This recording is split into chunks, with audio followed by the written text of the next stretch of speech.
ಓಂ ನಮೋ ಭಗವತೆ ವಾಸುದೇವಾಯ ನಮಃ. ಓಂ ಶ್ರೀಕೃಷ್ಣಾಯ ನಮಃ. ಕರ್ಮಣ್ಯೇವಾಧಿಕಾರಸ್ತೆ ಮಾ ಫಲೇಷು ಕದಾಚನ. ಈ ದಿವ್ಯ ಸಂದೇಶವು ಕೇವಲ ಒಂದು ವಾಕ್ಯವಲ್ಲ, ಇದು ನಮ್ಮೆಲ್ಲರ ಜೀವನದ ಮೂಲಾಧಾರ. ನಾವು ಮಾಡುವ ಪ್ರತಿಯೊಂದು ಕೆಲಸದ ಪರಿಣಾಮಗಳು ನಮ್ಮ ನಿರೀಕ್ಷೆಗೆ ತಕ್ಕಂತೆ ಏಕೆ ಇರುವುದಿಲ್ಲ. ನಿಷ್ಕಪಟ ಮನಸ್ಸಿನಿಂದ ಒಳ್ಳೆಯ ಕೆಲಸ ಮಾಡಿದರೂ ಏಕೆ ದುಃಖಗಳು ನಮ್ಮನ್ನು ಬೆನ್ನತ್ತಿ ಬರುತ್ತವೆ. ನಾವು ಒಳ್ಳೆಯವರಾಗಿದ್ದರೂ ನಮ್ಮ ಜೀವನದಲ್ಲಿ ಏಕೆ ಕೆಟ್ಟದ್ದೇ ಆಗುತ್ತದೆ. ಈ ಮಹತ್ವದ ಪ್ರಶ್ನೆಗೆ ಸಾಕ್ಷಾತ್ ಭಗವಂತನೇ ನೀಡಿದ ಉತ್ತರವನ್ನು ಕೇಳಲು ಸಿದ್ಧರಾಗಿ. ಸ್ನೇಹಿತರೆ, ನಮ್ಮ ಕನ್ನಡ ವಿಚಾರಧಾರೆಗಳು ಚಾನೆಲ್ಗೆ ನಿಮಗೆಲ್ಲರಿಗೂ ಹೃದಯಪೂರ್ವಕವಾದ ಆದರದ ಸುಸ್ವಾಗತ. ಜೀವನದ ಸಾರ, ಧರ್ಮದ ಜ್ಞಾನ ಮತ್ತು ಆತ್ಮದ ಶಾಂತಿಗೆ ಅಗತ್ಯವಿರುವ ವಿಚಾರಗಳನ್ನು ನಿಮ್ಮೆಲ್ಲರ ಮುಂದೆ ತರುವುದು ನಮ್ಮ ಉದ್ದೇಶ. ನಮ್ಮ ಈ ಸಕಾರಾತ್ಮಕ ಸನ್ನಿಧಿಯ ಪ್ರಯಾಣದಲ್ಲಿ ನಿಮ್ಮೆಲ್ಲರ ಪ್ರೋತ್ಸಾಹ ಅತ್ಯವಶ್ಯಕ. ಜ್ಞಾನ ಮತ್ತು ಭಕ್ತಿಯ ಈ ಅಮೃತಧಾರೆಯಲ್ಲಿ ಮುಳುಗಲು ನಾವು ಇಂದಿನ ಮಹತ್ವಪೂರ್ಣ ಕಥೆಯ ಕಡೆಗೆ ಸಾಗೋಣ. ವಿಷ್ಣು ಮತ್ತು ನಾರದರ ಸಂವಾದ. ಒಂದು ಕಾಲದಲ್ಲಿ ಸಮಸ್ತ ಜಗತ್ತಿನ ಪಾಲಕನಾದ ಪರಮಪುರುಷ ಭಗವಾನ್ ವಿಷ್ಣುವು ವೈಕುಂಠದಲ್ಲಿ ತಮ್ಮ ದಿವ್ಯಧಾಮದಲ್ಲಿ ವಿರಾಜಮಾನರಾಗಿದ್ದರು. ಆಗಲೇ ನಾರಾಯಣ ನಾರಾಯಣ ಎಂದು ನಿರಂತರವಾಗಿ ಜಪ ಮಾಡುತ್ತಾ ಅವರ ಪ್ರಿಯ ಭಕ್ತ ನಾರದ ಮುನಿಗಳು ವೈಕುಂಠಕ್ಕೆ ಆಗಮಿಸಿದರು. ನಾರದರನ್ನು ನೋಡಿದ ಕ್ಷಣ ಭಗವಾನ್ ವಿಷ್ಣುವು ಅತ್ಯಂತ ಸಂತೋಷದಿಂದ ನಸುನಕ್ಕರು ಮತ್ತು ಪ್ರೀತಿಯಿಂದ ಹೇಳಿದರು, ಹೇ ವತ್ಸ, ಇಂದು ನೀನು ಇಷ್ಟು ಶೀಘ್ರವಾಗಿ ಬರುವುದಕ್ಕೆ ಯಾವುದೇ ವಿಶೇಷ ಕಾರಣವಿರಲೇಬೇಕು. ಆಗ ನಾರದ ಮುನಿಗಳು ಅತ್ಯಂತ ವಿನಯಪೂರ್ವಕವಾಗಿ ಗೌರವದಿಂದ ಉತ್ತರಿಸಿದರು, ಹೇ ಪ್ರಭು, ತಾವು ಸರ್ವಜ್ಞರು. ತಮ್ಮಿಂದ ಏನನ್ನೂ ಮರೆಮಾಚಲು ಸಾಧ್ಯವಿಲ್ಲ. ಜಗತ್ತಿನಲ್ಲಿ ನಡೆಯುವ ಪ್ರತಿಯೊಂದು ಸಂಗತಿಯೂ ತಮಗೆ ತಿಳಿದಿರುತ್ತದೆ. ನಾನು ನಿಮಗೆ ಹೊಸ ಸುದ್ದಿಯನ್ನೇನು ತರಲಿ? ತಾವು ಎಲ್ಲವನ್ನೂ ಸ್ವತಃ ತಿಳಿದಿದ್ದೀರಿ. ಭಗವಾನ್ ವಿಷ್ಣುವು ನಸುನಗುತ್ತಾ ಪ್ರೀತಿಯಿಂದ ಹೇಳಿದರು, ವತ್ಸ, ನೀನು ಭೂಲೋಕವನ್ನು ಸದಾ ಸುತ್ತುತ್ತಿರುತ್ತೀಯೇ. ಅಲ್ಲಿನ ಜನರು, ಅವರ ಜೀವನ, ಅವರ ಕಷ್ಟ ಸುಖಗಳ ಕುರಿತು ನೀನು ಯಾವಾಗಲೂ ಚಿಂತಿಸುತ್ತಿರುತ್ತೀಯೇ. ಹಾಗಾದರೆ ನಿನ್ನ ಈ ಆತುರದ ಆಗಮನದ ಕಾರಣವೇನೆಂದು ಹೇಳು. ಆಗ ನಾರದರು ತಮ್ಮ ಜಿಜ್ಞಾಸೆಯನ್ನೂ ಕುತೂಹಲ ಭಗವಂತನ ಮುಂದೆ ಇಟ್ಟರು. ಹೇ ಪ್ರಭು, ನಾನು ಇತ್ತೀಚೆಗೆ ಭೂಮಂಡಲದ ಸುತ್ತಾಡುತ್ತಿದ್ದೆ. ಅಲ್ಲಿ ನಾನು ಒಂದು ವಿಚಿತ್ರ ಸಂಗತಿಯನ್ನು ಗಮನಿಸಿದೆ. ಅಲ್ಲಿರುವ ಅನೇಕ ಜನರು ಸದಾ ಒಳ್ಳೆಯ ಕರ್ಮಗಳನ್ನು ಮಾಡುತ್ತಿದ್ದರೂ ಸಹ ಅವರು ಕೇವಲ ದುಃಖವನ್ನೇ ಅನುಭವಿಸುತ್ತಿದ್ದಾರೆ. ತಾವು ಧರ್ಮದಲ್ಲಿ ಹೇಳಿದ್ದೀರಿ, ಒಳ್ಳೆಯ ಕೆಲಸಗಳಿಗೆ ಯಾವಾಗಲೂ ಒಳ್ಳೆಯ ಫಲವೇ ದೊರೆಯುತ್ತದೆ ಎಂದು. ಹಾಗಿದ್ದ ಮೇಲೆ ಆ ಸಜ್ಜನರು ಏಕೆ ಕಷ್ಟಪಡಬೇಕು? ಹಾಗಾದರೆ ಒಳ್ಳೆಯ ಕೆಲಸಗಳನ್ನು ಮಾಡುವುದೆಂದರೆ ಕೇವಲ ದುಃಖವನ್ನು ಅನುಭವಿಸುವುದೇ? ಒಳ್ಳೆಯ ಕರ್ಮಗಳನ್ನು ಮಾಡುವವರಿಗೆ ಶಾಂತಿ ಇಲ್ಲವೇ? ನಾರದರ ಈ ಪ್ರಶ್ನೆಯನ್ನು ಕೇಳಿ ಭಗವಾನ್ ವಿಷ್ಣುವು ಗಹನವಾಗಿ ನಕ್ಕರು. ಅವರು ಹೇಳಿದರು, ಹೇ ವತ್ಸ, ನೀನು ಇಂದು ಅತ್ಯಂತ ಮಹತ್ವದ ಪ್ರಶ್ನೆಯನ್ನು ಕೇಳಿದ್ದೀಯೆ. ಈ ಪ್ರಶ್ನೆ ನಿನ್ನ ಮನಸ್ಸಿನಲ್ಲಿ ಏಕೆ ಉದ್ಭವಿಸಿತು ಎಂಬುದು ಸಹ ನನಗೆ ತಿಳಿದಿದೆ. ನಿನ್ನ ಈ ಎಲ್ಲಾ ಅನುಮಾನಗಳಿಗೆ ನಾನು ಖಂಡಿತವಾಗಿ ಪರಿಹಾರ ನೀಡುತ್ತೇನೆ. ಆದರೆ ಈ ಉತ್ತರವನ್ನು ಹೇಳುವ ಮೊದಲು ನಾನು ನಿನಗೆ ಒಂದು ಅದ್ಭುತವಾದ ಕಥೆಯನ್ನು ಹೇಳುತ್ತೇನೆ. ನೀನು ಈ ಕಥೆಯನ್ನು ಅತ್ಯಂತ ಗಮನವಿಟ್ಟು ಕೇಳಬೇಕು. ಈ ಕಥೆಯ ಕೊನೆಯಲ್ಲಿ ನಿನ್ನ ಎಲ್ಲಾ ಪ್ರಶ್ನೆಗಳಿಗೆ ತಾನಾಗಿಯೇ ಉತ್ತರ ಸಿಗುತ್ತದೆ. ನಾರದರು ತಲೆಬಾಗಿ ಹೇಳಿದರು, ಹೇ ಪ್ರಭು, ತಮ್ಮ ದಿವ್ಯ ಮುಖದಿಂದ ಹೊರಡುವ ಈ ಮಹಾಕಥೆಯನ್ನು ಕೇಳುವುದು ನನ್ನ ಸೌಭಾಗ್ಯ. ನಾನು ಅದನ್ನು ಏಕಾಗ್ರತೆಯಿಂದ ಕೇಳುತ್ತೇನೆ. ತದನಂತರ ಭಗವಾನ್ ವಿಷ್ಣುವು ನಾರದ ಮುನಿಗಳಿಗೆ ಆ ಕಥೆಯನ್ನು ಹೇಳಲು ಪ್ರಾರಂಭಿಸಿದರು. ರೈತನ ಕಥೆ, ಅತಿ ಪ್ರೀತಿ ಮತ್ತು ದುಷ್ಕರ್ಮದ ಫಲ. ಹೇ ವತ್ಸ, ಹಿಂದೆ ಮಧ್ಯಪ್ರದೇಶ ಎಂಬ ಪ್ರದೇಶದಲ್ಲಿ ಒಂದು ಅತಿ ಸುಂದರವಾದ ನಗರವಿತ್ತು. ಆ ನಗರದಲ್ಲಿ ಒಬ್ಬ ಶ್ರೀಮಂತ ರೈತನು ವಾಸಿಸುತ್ತಿದ್ದನು. ಆ ರೈತನಿಗೆ ಅಪಾರವಾದ ಕೃಷಿ ಭೂಮಿ, ಅನೇಕ ಹಸುಗಳು ಮತ್ತು ಎತ್ತುಗಳಿದ್ದವು. ಆ ರೈತನು ಪ್ರತಿದಿನವೂ ತನ್ನ ಹೊಲದಲ್ಲಿ ಕೆಲಸ ಮಾಡಿ ತನ್ನ ಕುಟುಂಬವನ್ನು ಅತ್ಯಂತ ಪ್ರೀತಿಯಿಂದ ಪಾಲನೆ ಮಾಡುತ್ತಿದ್ದನು.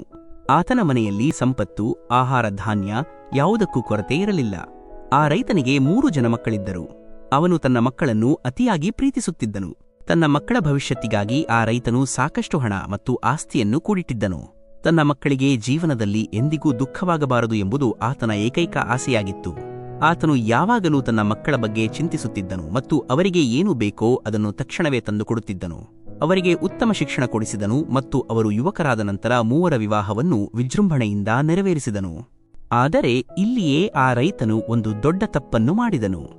ಆತನು ತನ್ನ ಮಕ್ಕಳಿಂದ ಯಾವುದೇ ಕೆಲಸವನ್ನು ಮಾಡಿಸುತ್ತಿರಲಿಲ್ಲ. ರೈತನ ಮನಸ್ಸಿನಲ್ಲಿ ಯಾವಾಗಲೂ ಒಂದು ಭಯವಿತ್ತು. ಒಂದು ವೇಳೆ ನನ್ನ ಮಕ್ಕಳು ಹೊಲದಲ್ಲಿ ಕೆಲಸ ಮಾಡಿದರೆ ಅವರು ಅನಾರೋಗ್ಯಕ್ಕೆ ಒಳಗಾಗಬಹುದು. ಒಂದು ವೇಳೆ ಅವರು ಹೊರಗೆ ಹೋಗಿ ಕಷ್ಟದ ಕೆಲಸ ಮಾಡಿದರೆ ಅವರಿಗೆ ಕಷ್ಟಗಳು ಎದುರಾಗಬಹುದು. ಇದೇ ಕಾರಣದಿಂದ ಅವನು ತನ್ನ ಮಕ್ಕಳಿಗೆ ಒಂದು ಸಣ್ಣ ಕೆಲಸವನ್ನು ಮಾಡಲು ಬಿಡುತ್ತಿರಲಿಲ್ಲ. ಆತನು ತಾನೊಬ್ಬನೇ ಎಲ್ಲಾ ಕೆಲಸಗಳನ್ನು ಮಾಡುತ್ತಾ ತನ್ನ ಮಕ್ಕಳ ಬಗ್ಗೆ ನಿರಂತರವಾಗಿ ಕಾಳಜಿ ವಹಿಸುತ್ತಿದ್ದನು. ಅವನು ತನ್ನ ಮಕ್ಕಳಿಗೆ ಕೆಲಸ ಹೇಳಿದರೆ ಅವರು ದುಃಖಿತರಾಗುತ್ತಾರೆ ಅಥವಾ ತಮ್ಮನ್ನು ಬಿಟ್ಟು ದೂರ ಹೋಗುತ್ತಾರೆ ಎಂದು ಆ ರೈತನು ಭಾವಿಸಿದ್ದನು. ಚಿಕ್ಕಂದಿನಿಂದಲೂ ಅತಿ ಪ್ರೀತಿ ಮತ್ತು ಲಾಲನೆಯಿಂದ ಬೆಳೆಸಿದ ಕಾರಣ ಅವನ ಮಕ್ಕಳು ಅವನನ್ನು ಬಿಟ್ಟು ಹೋಗಬಹುದು ಎಂಬ ಭೀತಿ ಅವನ ಮನಸ್ಸಿನಲ್ಲಿ ಸದಾ ಮನೆ ಮಾಡಿತ್ತು. ತನ್ನ ಮಕ್ಕಳ ಮೇಲಿದ್ದ ಪ್ರೀತಿ ಮಾತ್ರ ನಿಜವಿತ್ತು, ಆದರೆ ಆತನು ಮಾಡುತ್ತಿರುವ ಕಾರ್ಯವು ಎಷ್ಟೊಂದು ದೊಡ್ಡ ತಪ್ಪಾಗಿತ್ತು ಎಂಬುದನ್ನು ಅರಿತಿರಲಿಲ್ಲ. ತನ್ನ ಮಕ್ಕಳು ಕೆಲಸ ಮಾಡಿ ಕಷ್ಟ ಅನುಭವಿಸಿದರೆ ರೋಗಗ್ರಸ್ತರಾಗಿ ಸತ್ತು ಹೋಗುತ್ತಾರೆ ಎಂಬ ಮೂಢಭಯದಿಂದ ಆತನು ತಾನೊಬ್ಬನೇ ದುಡಿಯುತ್ತಿದ್ದನು. ಈ ರೈತನ ಅತಿಯಾದ ಪ್ರೀತಿ ಮತ್ತು ಲಾಲನೆಯಿಂದಾಗಿ ಅವನ 3 ಮಕ್ಕಳು ಸಂಪೂರ್ಣ ನಿರುಪಯೋಗಿಗಳಾಗಿದ್ದರು. ಅವರಿಗೆ ಯಾವುದೇ ಕೆಲಸ ಗೊತ್ತಿರಲಿಲ್ಲ, ಲೋಕಜ್ಞಾನವಿರಲಿಲ್ಲ. ಜನರನ್ನು ಹೇಗೆ ಮಾತನಾಡಿಸಬೇಕು, ಜನರೊಂದಿಗೆ ಹೇಗೆ ವ್ಯವಹರಿಸಬೇಕು ಎಂಬ ಲೌಕಿಕ ಜ್ಞಾನವೂ ಅವರಲ್ಲಿ ಇರಲಿಲ್ಲ. ಮನೆಯಲ್ಲಿ ಎಲ್ಲಾ ವಸ್ತುಗಳು ಸುಲಭವಾಗಿ ದೊರೆಯುತ್ತಿದ್ದರಿಂದ ಅವರಿಗೆ ಹೊರಗಿನ ಪ್ರಪಂಚದ ಕಷ್ಟಗಳ ಅರಿವಿರಲಿಲ್ಲ. ಕಾಲ ಕಳೆದಂತೆ ರೈತನು ಮುಪ್ಪಿನಿಂದ ಬಳಲತೊಡಗಿದನು. ಈಗ ಅವನಿಗೆ ತನ್ನ ಮಕ್ಕಳ ಬಗ್ಗೆ ಚಿಂತೆ ಶುರುವಾಯಿತು. ತನ್ನ ಮರಣದ ನಂತರ ತನ್ನ ಮಕ್ಕಳು ಹೇಗೆ ಜೀವಿಸುತ್ತಾರೆ, ಅವರಿಗೆ ಹೊಲದಲ್ಲಿ ಕಷ್ಟಪಡಬೇಕಾದ ಪ್ರಸಂಗ ಎದುರಾಗುವುದೇ ಎಂದು ಅವನು ನಿರಂತರವಾಗಿ ದುಃಖದಲ್ಲಿ ಇರುತ್ತಿದ್ದನು. ವೃದ್ಧಾಪ್ಯದಿಂದಾಗಿ ರೈತನಿಗೆ ಮೊದಲಿಗಿಂತ ಹೆಚ್ಚು ಕೆಲಸ ಮಾಡಲು ಸಾಧ್ಯವಾಗಲಿಲ್ಲ. ಇದರಿಂದ ಮನೆಯ ಆದಾಯ ಕಡಿಮೆಯಾಯಿತು. ಈ ನಡುವೆ ಅವನ 3 ಮಕ್ಕಳ ಕುಟುಂಬಗಳು ಸಹ ಬೆಳೆದು ಅವರಿಗೆ ಮಕ್ಕಳಾದರು. ಇಷ್ಟು ದೊಡ್ಡ ಕುಟುಂಬವನ್ನು ನಡೆಸಲು ಹೆಚ್ಚಿನ ಹಣ ಮತ್ತು ಧಾನ್ಯದ ಅವಶ್ಯಕತೆಯಿತ್ತು. ಆದರೆ ರೈತನು ಒಬ್ಬನೇ ಇಷ್ಟೆಲ್ಲ ನಿರ್ವಹಿಸಲು ಸಾಧ್ಯವಾಗಲಿಲ್ಲ. ವಿಪರ್ಯಾಸವೆಂದರೆ ಇದರಿಂದಾಗಿ ರೈತನ ಪುತ್ರರು ಈಗ ತಮ್ಮ ತಂದೆಯ ಮೇಲೆ ದ್ವೇಷ ಸಾಧಿಸಲು ಶುರುಮಾಡಿದರು. ಅವರು ಎಲ್ಲಾ ದೋಷವನ್ನು ತಮ್ಮ ತಂದೆಯ ಮೇಲೆ ಹಾಕಲು ಪ್ರಾರಂಭಿಸಿದರು. ಆ ರೈತನ ಪುತ್ರರಿಗೆ ತಮ್ಮ ತಂದೆಯ ಮೇಲೆ ತೀವ್ರವಾದ ಕೋಪ ಬಂದಿತ್ತು. ಅವರು ಹೀಗೆ ಯೋಚಿಸಿದರು, ನಮ್ಮ ತಂದೆ ನಮ್ಮಿಗಾಗಿ ಏನನ್ನೂ ಮಾಡಿಲ್ಲ. ಇಡೀ ಜೀವನ ದುಡಿದರೂ ನಮ್ಮಿಗಾಗಿ ಒಂದಿಷ್ಟು ಹಣವನ್ನು ಉಳಿಸಲಿಲ್ಲ. ಎಲ್ಲವನ್ನೂ ಸಂಪಾದಿಸಿ ಖರ್ಚು ಮಾಡಿಬಿಟ್ಟರು.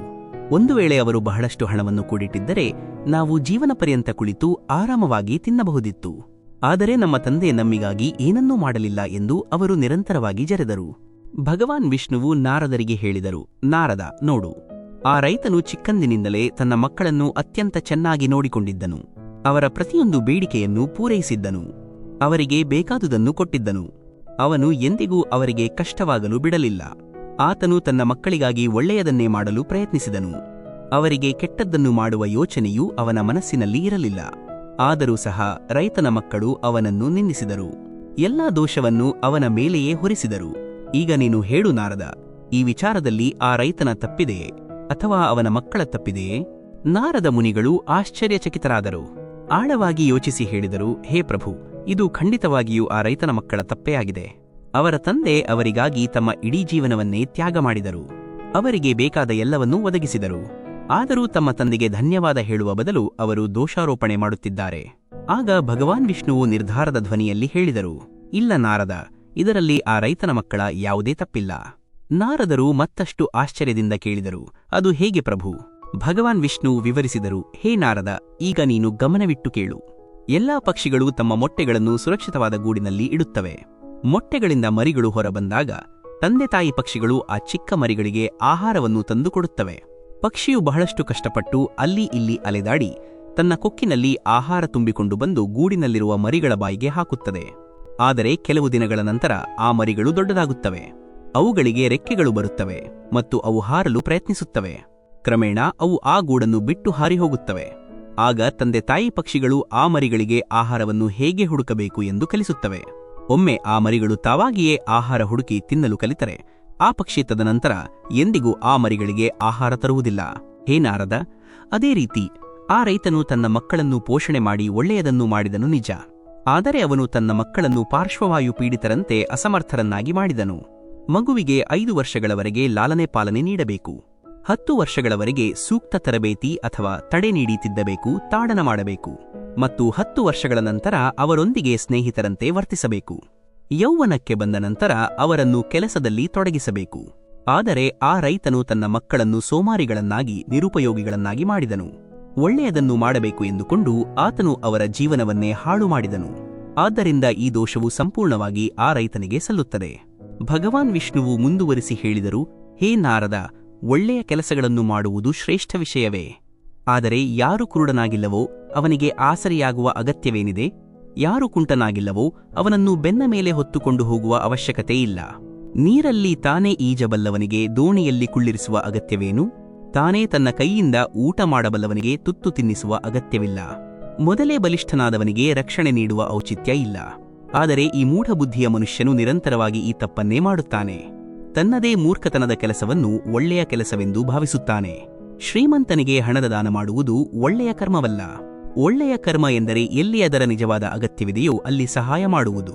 ಯಾವ ವ್ಯಕ್ತಿ ಕುರುಡನಾಗಿದ್ದಾನೆಯೋ ಅವನಿಗೆ ದಾರಿಯಲ್ಲಿ ನಡೆದು ಹೋಗಲು ಸಹಾಯ ಮಾಡುವುದು ಒಳ್ಳೆಯ ಕೆಲಸ. ಒಬ್ಬ ಬಡವನಿಗೆ ಹಣ ಮತ್ತು ಆಹಾರವನ್ನು ದಾನ ಮಾಡುವುದು ಒಳ್ಳೆಯ ಕರ್ಮ. ದುರ್ಬಲ ವ್ಯಕ್ತಿಯನ್ನು ರಕ್ಷಿಸುವುದು ಒಳ್ಳೆಯ ಕೆಲಸ.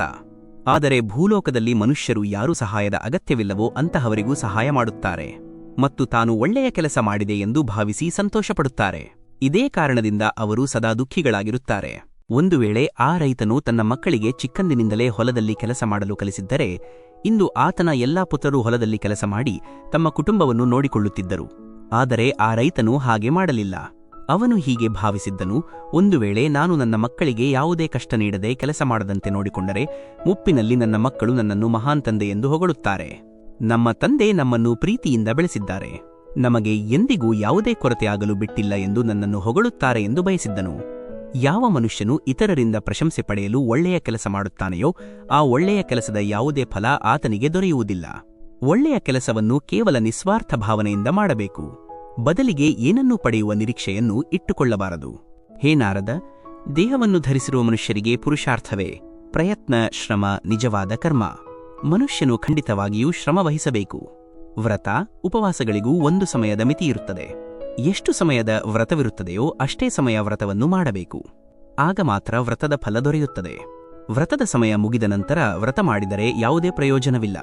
ಏಕಾದಶಿಯ ವ್ರತವನ್ನು ಏಕಾದಶಿಯೆಂದೇ ಆಚರಿಸಲಾಗುತ್ತದೆ, ಬೇರೆ ದಿನ ಅಲ್ಲ.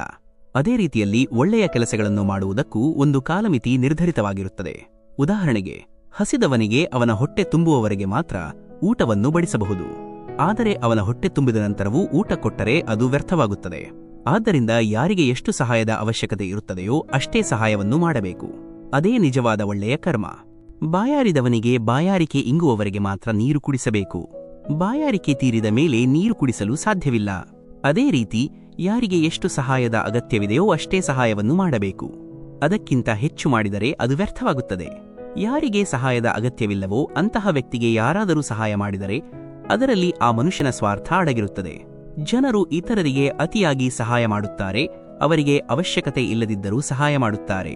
ನಂತರ ಬದಲಾಗಿ ಅವರ ಕಡೆಯಿಂದಲೂ ಸಹಾಯದ ನಿರೀಕ್ಷೆ ಇಟ್ಟುಕೊಳ್ಳುತ್ತಾರೆ. ಇದರಿಂದ ಅವರು ಮಾಡಿದ ಒಳ್ಳೆಯ ಕೆಲಸದ ಸಂಪೂರ್ಣ ಫಲ ವ್ಯರ್ಥವಾಗುತ್ತದೆ. ಆಗ ನಾರದ ಮುನಿಗಳಿಗೆ ಎಲ್ಲವೂ ಅರ್ಥವಾಯಿತು. ಅವರು ಹೇಳಿದರು, ಹೇ ಪ್ರಭು, ತಾವು ಧನ್ಯರು. ತಾವು ಒಳ್ಳೆಯ ಕರ್ಮ ಮತ್ತು ಅದರ ಫಲಗಳ ಬಗ್ಗೆ ನೀಡಿದ ಈ ಮಹತ್ವದ ಜ್ಞಾನವು ಸಮಸ್ತ ಮಾನವ ಜನಾಂಗದ ಕಲ್ಯಾಣಕ್ಕೆ ಅತ್ಯಂತ ಉಪಯುಕ್ತವಾಗಿದೆ. ಪುರುಷಾರ್ಥ ಮತ್ತು ನಿಸ್ವಾರ್ಥ ಕರ್ಮದ ಕುರಿತು ಜ್ಞಾನ. ಮಿತ್ರರೇ, ನಾವು ನಮ್ಮ ಪ್ರಾರ್ಥನೆಯನ್ನು ಸಲ್ಲಿಸುವಾಗ ದೇವರು ನಾವು ಮಾತನಾಡುವುದಕ್ಕಿಂತ ಹೆಚ್ಚಾಗಿ ನಮ್ಮ ಭಾವನೆಗಳನ್ನು ಕೇಳುತ್ತಾನೆ. ನಾವು ಕೇಳುವುದಕ್ಕಿಂತ ಹೆಚ್ಚು ಉತ್ತರವನ್ನು ನೀಡುತ್ತಾನೆ. ನಾವು ಕಲ್ಪನೆ ಮಾಡುವುದಕ್ಕಿಂತ ಹೆಚ್ಚಾಗಿ ತನ್ನದೇ ಸಮಯದಲ್ಲಿ ತನ್ನದೇ ರೀತಿಯಲ್ಲಿ ನೀಡುತ್ತಾನೆ. ಕಾಲಚಕ್ರವು ಅತ್ಯಂತ ವೇಗವಾಗಿ ತಿರುಗುತ್ತದೆ. ಆದ್ದರಿಂದ ನಮ್ಮ ಶಕ್ತಿಯ ಬಗ್ಗೆ ಅಹಂಕಾರ ಬೇಡ, ನಮ್ಮ ಸಂಪತ್ತಿನ ಬಗ್ಗೆ ಗರ್ವ ಬೇಡ. ಜೀವನದಲ್ಲಿ ನಮ್ಮ ಮಾತಿನ ಮೇಲೆ ನಿಯಂತ್ರಣವಿಟ್ಟುಕೊಳ್ಳುವುದು ಅನಿವಾರ್ಯ. ಏಕೆಂದರೆ ನಾಲಿಗೆಯಿಂದ ನೀಡಿದ ಗಾಯಗಳು ಎಂದಿಗೂ ಗುಣವಾಗುವುದಿಲ್ಲ. ಜೀವನದಲ್ಲಿ ನಿಮಗೆ ಅವಕಾಶ ಸಿಕ್ಕರೆ ಖಂಡಿತವಾಗಿಯೂ ಯಾರಿಗಾದರೂ ಸಾರಥಿಯಾಗಿರಿ. ಶ್ರೀಕೃಷ್ಣನು ಅರ್ಜುನನಿಗೆ ಸಾರಥಿಯಾಗಿದ್ದಂತೆ ನೀವು ನಿಮ್ಮ ಸುತ್ತಮುತ್ತಲಿನವರಿಗೆ ಮಾರ್ಗದರ್ಶಕರಾಗಿರಿ. ಶ್ರೀಕೃಷ್ಣನು ಹೇಳುತ್ತಾರೆ, ಕುದಿಯುವ ನೀರಿನಲ್ಲಿ ಎಂದಿಗೂ ಯಾವುದೇ ಪ್ರತಿಬಿಂಬ ಕಾಣಿಸುವುದಿಲ್ಲ. ಅದೇ ರೀತಿ ಒಂದು ಅಶಾಂತ ಮನಸ್ಸಿನಿಂದ ನೀವು ಯಾವುದೇ ಸಮಸ್ಯೆಗೆ ಪರಿಹಾರವನ್ನು ಕಂಡುಕೊಳ್ಳಲು ಸಾಧ್ಯವಿಲ್ಲ. ಆದ್ದರಿಂದ ಶಾಂತ ಮನಸ್ಸಿನಿಂದ ಆಲೋಚಿಸಿ. ಆಗ ನಿಮಗೆ ಪ್ರತಿಯೊಂದು ಸಮಸ್ಯೆಯ ಪರಿಹಾರವೂ ದೊರೆಯುತ್ತದೆ. ನೀವು ಯಾರ ಕೈಯನ್ನು ಹಿಡಿಯುತ್ತೀರೋ ಅವರ ಜೊತೆಗೆ ಪ್ರತಿಯೊಂದು ಕ್ಷಣವನ್ನು ನಿಭಾಯಿಸಲು ಸಾಧ್ಯವಾದರೆ ಮಾತ್ರ ಅವರ ಕೈ ಹಿಡಿಯಿರಿ. ನಿಮಗೆ ಈಗ ಏನು ಸಿಗುತ್ತಿದೆಯೋ ಅದೇ ನಿಮಗೆ ಅತ್ಯುತ್ತಮವಾದದ್ದು. ಇದು ನಿಮಗೆ ತಿಳಿದಿಲ್ಲದೇ ಇರಬಹುದು, ಆದರೆ ಅದನ್ನು ನೀಡಿದವನಿಗೆ ಸಂಪೂರ್ಣವಾಗಿ ತಿಳಿದಿರುತ್ತದೆ. ಶ್ರೀಕೃಷ್ಣನು ಮತ್ತೊಂದು ಮಹತ್ವದ ವಿಷಯವನ್ನು ಹೇಳುತ್ತಾರೆ. ಕಾಯುವವರಿಗೆ ಕೇವಲ ಅಷ್ಟೇ ಸಿಗುತ್ತದೆ, ಎಷ್ಟು ಪ್ರಯತ್ನಿಸುವವರು ಬಿಟ್ಟು ಹೋಗಿರುತ್ತಾರೆ. ನೀವು ಪ್ರಯತ್ನಿಸುವುದನ್ನು ನಿಲ್ಲಿಸುವವರೆಗೂ ನೀವು ಸೋಲುವುದಿಲ್ಲ. ಯಾರನ್ನಾದರೂ ಸೋಲಿಸುವುದು ತುಂಬಾ ಸುಲಭ, ಆದರೆ ಯಾರನ್ನಾದರೂ ಗೆಲ್ಲುವುದು ಬಹಳ ಕಷ್ಟಕರ.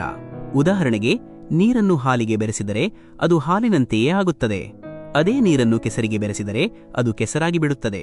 ಆದ್ದರಿಂದ ನಿಮ್ಮ ಸಹವಾಸವು ಬಹಳ ಮುಖ್ಯ. ಯಾವಾಗಲೂ ಸರಿಯಾದ ಕೆಲಸವನ್ನು ಮಾಡಿ, ಸುಲಭವಾದ ಕೆಲಸವನ್ನು ಮಾಡಬೇಡಿ. ಆಪ್ತತೆ ಮತ್ತು ಬಡತನ ಇವು ಕಲಿಸಿದ ಪಾಠವು ಮನುಷ್ಯನನ್ನು ಒಳಗಿನಿಂದ ಬದಲಾಯಿಸಲು ನಿರ್ಬಂಧಿಸುತ್ತದೆ. ನೀವು ಯಾವ ರೀತಿಯಲ್ಲಿ ಮಾತನಾಡಲು ಇಷ್ಟಪಡುತ್ತೀರೋ ಅದೇ ರೀತಿಯಲ್ಲಿ ಕೇಳಲು ಸಹ ಇಷ್ಟಪಡಿ.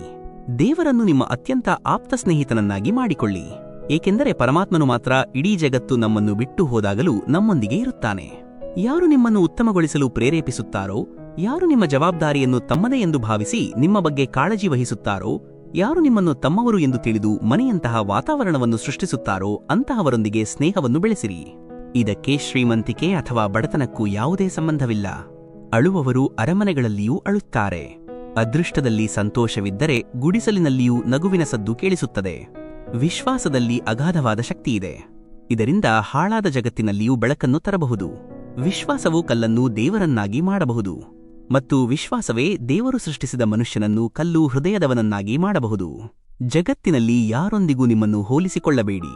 ನೀವು ಹಾಗೆ ಮಾಡಿದರೆ ನಿಮ್ಮನ್ನೇ ನೀವು ಅವಮಾನಿಸಿದಂತೆ. ಯಾರ ಗುಲಾಮಗಿರಿಯಲ್ಲಿ ಸಂತೋಷದಿಂದ ಇರುವುದಕ್ಕಿಂತ ಸ್ವತಂತ್ರರಾಗಿ ನಿಮ್ಮ ದುಃಖಗಳನ್ನು ಎದುರಿಸುವುದು ಉತ್ತಮ. ಜೀವನದಲ್ಲಿ ಎಷ್ಟು ಕಷ್ಟಗಳೇ ಬರಲಿ, ನೀವು ಸ್ವತಂತ್ರರಾಗಿದ್ದರೆ ನೀವೇ ನಿಜವಾದ ಮನುಷ್ಯ. ಯಾರು ಸಿಹಿಯಾಗಿ ಮಾತನಾಡುತ್ತಾರೋ ಅವರು ಒಳ್ಳೆಯವರೇ ಆಗಿರಬೇಕು ಎಂದೇನಿಲ್ಲ. ಇಂದಿನ ದಿನಗಳಲ್ಲಿ ಪಿತೂರಿ ಮಾಡುವವರು ಸಹ ಸಿಹಿಯಾದ ಮಾತುಗಳನ್ನೇ ಆಡುತ್ತಾರೆ. ನಿಮ್ಮ ಜೀವನದಲ್ಲಿ ಸರಿಯಾದ ಜನರ ಹುಡುಕಾಟದಲ್ಲಿ ಇರಬೇಡಿ. ಬದಲಿಗೆ ನೀವೇ ಸರಿಯಾದ ವ್ಯಕ್ತಿಯಾಗಿರಿ. ಬಹುಶಃ ನಿಮ್ಮನ್ನು ಕಂಡುಕೊಂಡರೆ ಯಾರದೋ ಹುಡುಕಾಟ ಪೂರ್ಣಗೊಳ್ಳಬಹುದು. ಇತರರಿಂದ ನಿರೀಕ್ಷೆ ಇಟ್ಟುಕೊಂಡರೆ ನೀವು ಸೋಲುತ್ತೀರಿ. ನಿಮ್ಮಿಂದಲೇ ನೀವೇ ನಿರೀಕ್ಷೆ ಇಟ್ಟುಕೊಂಡರೆ ನೀವು ಗೆಲ್ಲುತ್ತೀರಿ. ಮನುಷ್ಯನು ಅರ್ಥಮಾಡಿಕೊಳ್ಳುವುದಿಲ್ಲ.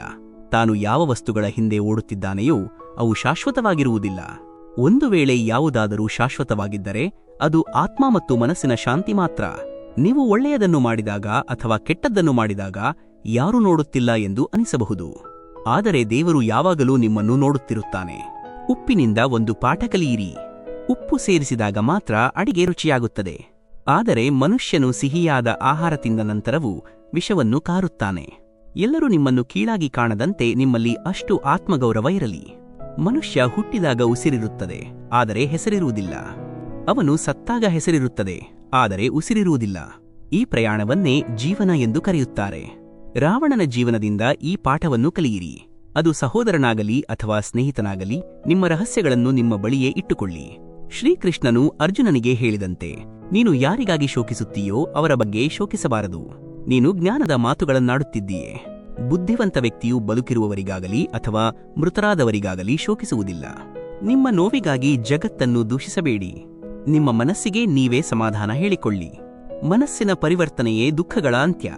ಪ್ರತಿಯೊಬ್ಬರೂ ಕಣ್ಣೀರನ್ನು ಮತ್ತು ಹೃದಯದ ಕಥೆಯನ್ನು ಅರ್ಥಮಾಡಿಕೊಳ್ಳಲು ಸಾಧ್ಯವಿಲ್ಲ. ಜೀವನವು ನಮ್ಮನ್ನು ಎಲ್ಲಿ ಒಳ್ಳೆಯದನ್ನು ನಿರೀಕ್ಷಿಸುತ್ತೇವೆಯೋ ಅಲ್ಲೇ ಅಪಮಾನ ಮಾಡುತ್ತದೆ. ಯಾವುದೇ ಕೆಲಸವನ್ನು ಮಾಡುವವರೆಗೆ ಅದು ಅಸಾಧ್ಯವೆಂದು ತೋರುತ್ತದೆ. ಮಣ್ಣಿನ ಮಡಕೆ ಮತ್ತು ಕುಟುಂಬದ ಮೌಲ್ಯವನ್ನು ಅದನ್ನು ಮಾಡಿದವನಿಗೆ ತಿಳಿದಿರುತ್ತದೆ, ಮುರಿದವನಿಗಲ್ಲ. ದೇವರು ಹೇಳುತ್ತಾನೆ, ಯಾರ ಹೃದಯವನ್ನು ನೋಯಿಸಿ ನಿಮಗಾಗಿ ಸುಖವನ್ನು ನಿರೀಕ್ಷಿಸಬೇಡಿ. ಯಾವಾಗಲೂ ಇತರರಿಗಿಂತ ನಿಮ್ಮಿಂದಲೇ ಹೆಚ್ಚು ನಿರೀಕ್ಷೆ ಇಟ್ಟುಕೊಳ್ಳಿ. ಏಕೆಂದರೆ ಇತರರಿಂದ ಇಟ್ಟುಕೊಳ್ಳುವ ನಿರೀಕ್ಷೆ ದುಃಖ ನೀಡುತ್ತದೆ, ಆದರೆ ನಿಮ್ಮಿಂದ ಇಟ್ಟುಕೊಳ್ಳುವ ನಿರೀಕ್ಷೆ ನಿಮ್ಮನ್ನು ಪ್ರೇರೇಪಿಸುತ್ತದೆ. ಶಬ್ದಗಳಲ್ಲಿ ಅಷ್ಟೊಂದು ಶಕ್ತಿಯಿದೆ. ಅವು ಯಾರ ಜೀವನವನ್ನು ಕಟ್ಟಲೂಬಹುದು, ಕೆಡಿಸಲೂಬಹುದು. ಸಂಬಂಧಗಳನ್ನು ಜೋಡಿಸಲೂಬಹುದು, ಮುರಿಯಲೂಬಹುದು. ಮನಸ್ಸಿನ ದುಃಖವನ್ನು ದೂರ ಮಾಡಬಹುದು ಅಥವಾ ಅದನ್ನು ಹೆಚ್ಚಿಸಲೂಬಹುದು.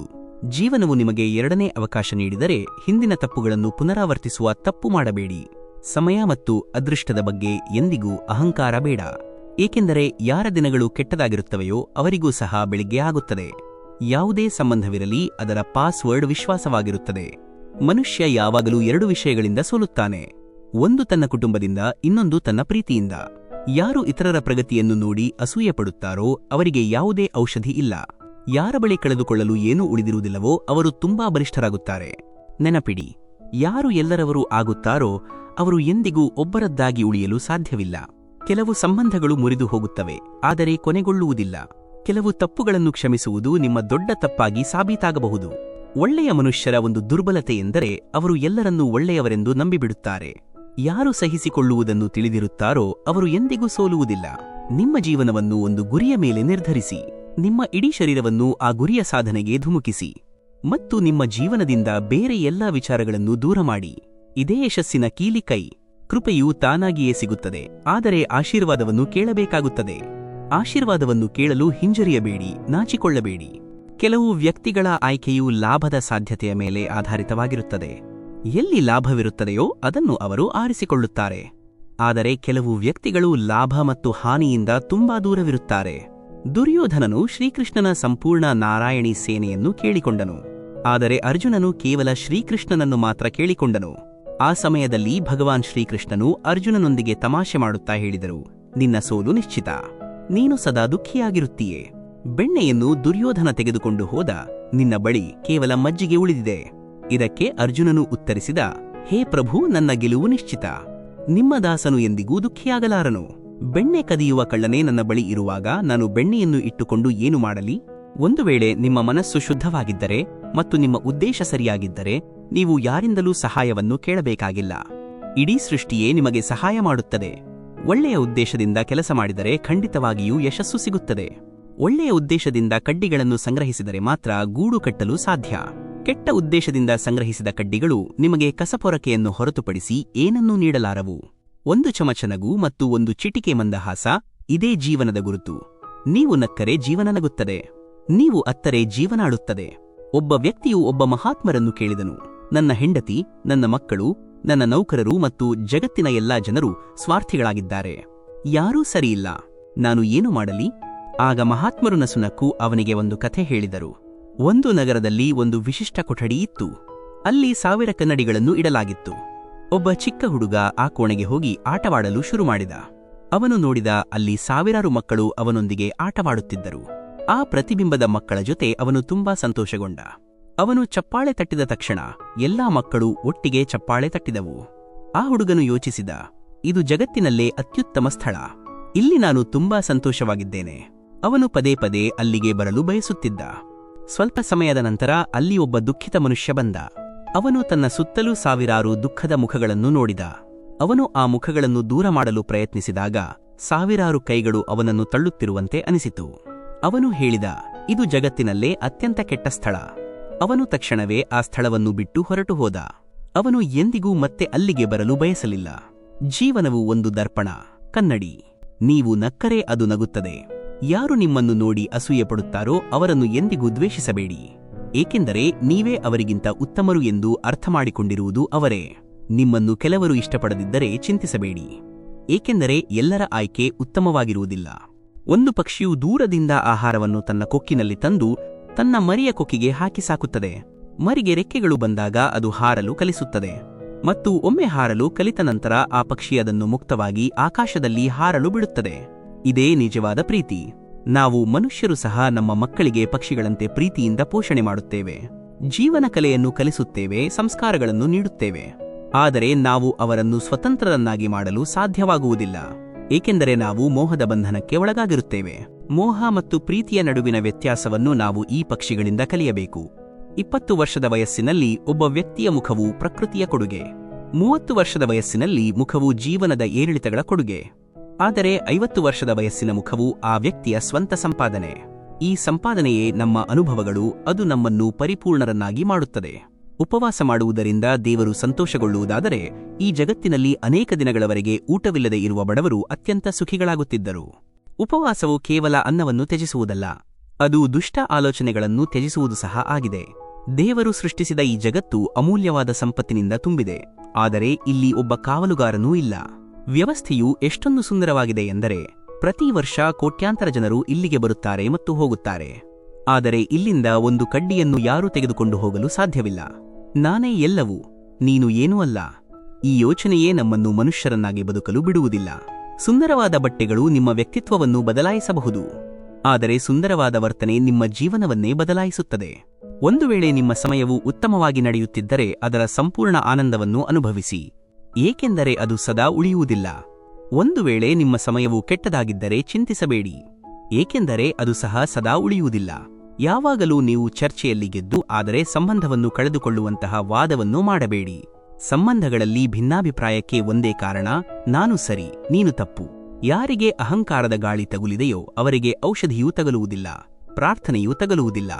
ನಮ್ಮ ಬಳಿ ಇರುವ ಸಮಸ್ಯೆಗಳ ಬಗ್ಗೆ ಯೋಚಿಸಿ ದುಃಖಪಡುವುದಕ್ಕಿಂತ ಜಗತ್ತಿನಲ್ಲಿ ನಮ್ಮ ಬಳಿ ಇಲ್ಲದ ಎಷ್ಟೋ ಸಮಸ್ಯೆಗಳಿಲ್ಲ ಎಂದು ಸಂತೋಷಪಡಬೇಕು. ಕ್ಷಮೆ ಕೇಳುವುದೆಂದರೆ ನೀವು ತಪ್ಪಿತಸ್ಥರು ಎಂದರ್ಥವಲ್ಲ. ಕ್ಷಮೆ ಕೇಳುವುದೆಂದರೆ ನಿಮ್ಮ ಸಂಬಂಧಕ್ಕೆ ನಿಮ್ಮ ಅಹಂಕಾರಕ್ಕಿಂತ ಹೆಚ್ಚು ಮಹತ್ವವನ್ನು ನೀಡುತ್ತೀರಿ ಎಂದರ್ಥ. ಭಾವನೆಗಳನ್ನು ಅರ್ಥಮಾಡಿಕೊಳ್ಳುವ ಒಬ್ಬ ಅನಕ್ಷರಸ್ಥ ವ್ಯಕ್ತಿಯೂ ಸಹ ಜಗತ್ತಿನ ಅತ್ಯಂತ ವಿದ್ಯಾವಂತ ಮನುಷ್ಯ. ದೇವರು ಇತರರಿಗೆ ಏನು ಕೊಟ್ಟಿದ್ದಾನೆ ಎಂದು ನೋಡುವುದರಲ್ಲಿ ನಾವು ತುಂಬಾ ನಿರತರಾಗಿದ್ದೇವೆ.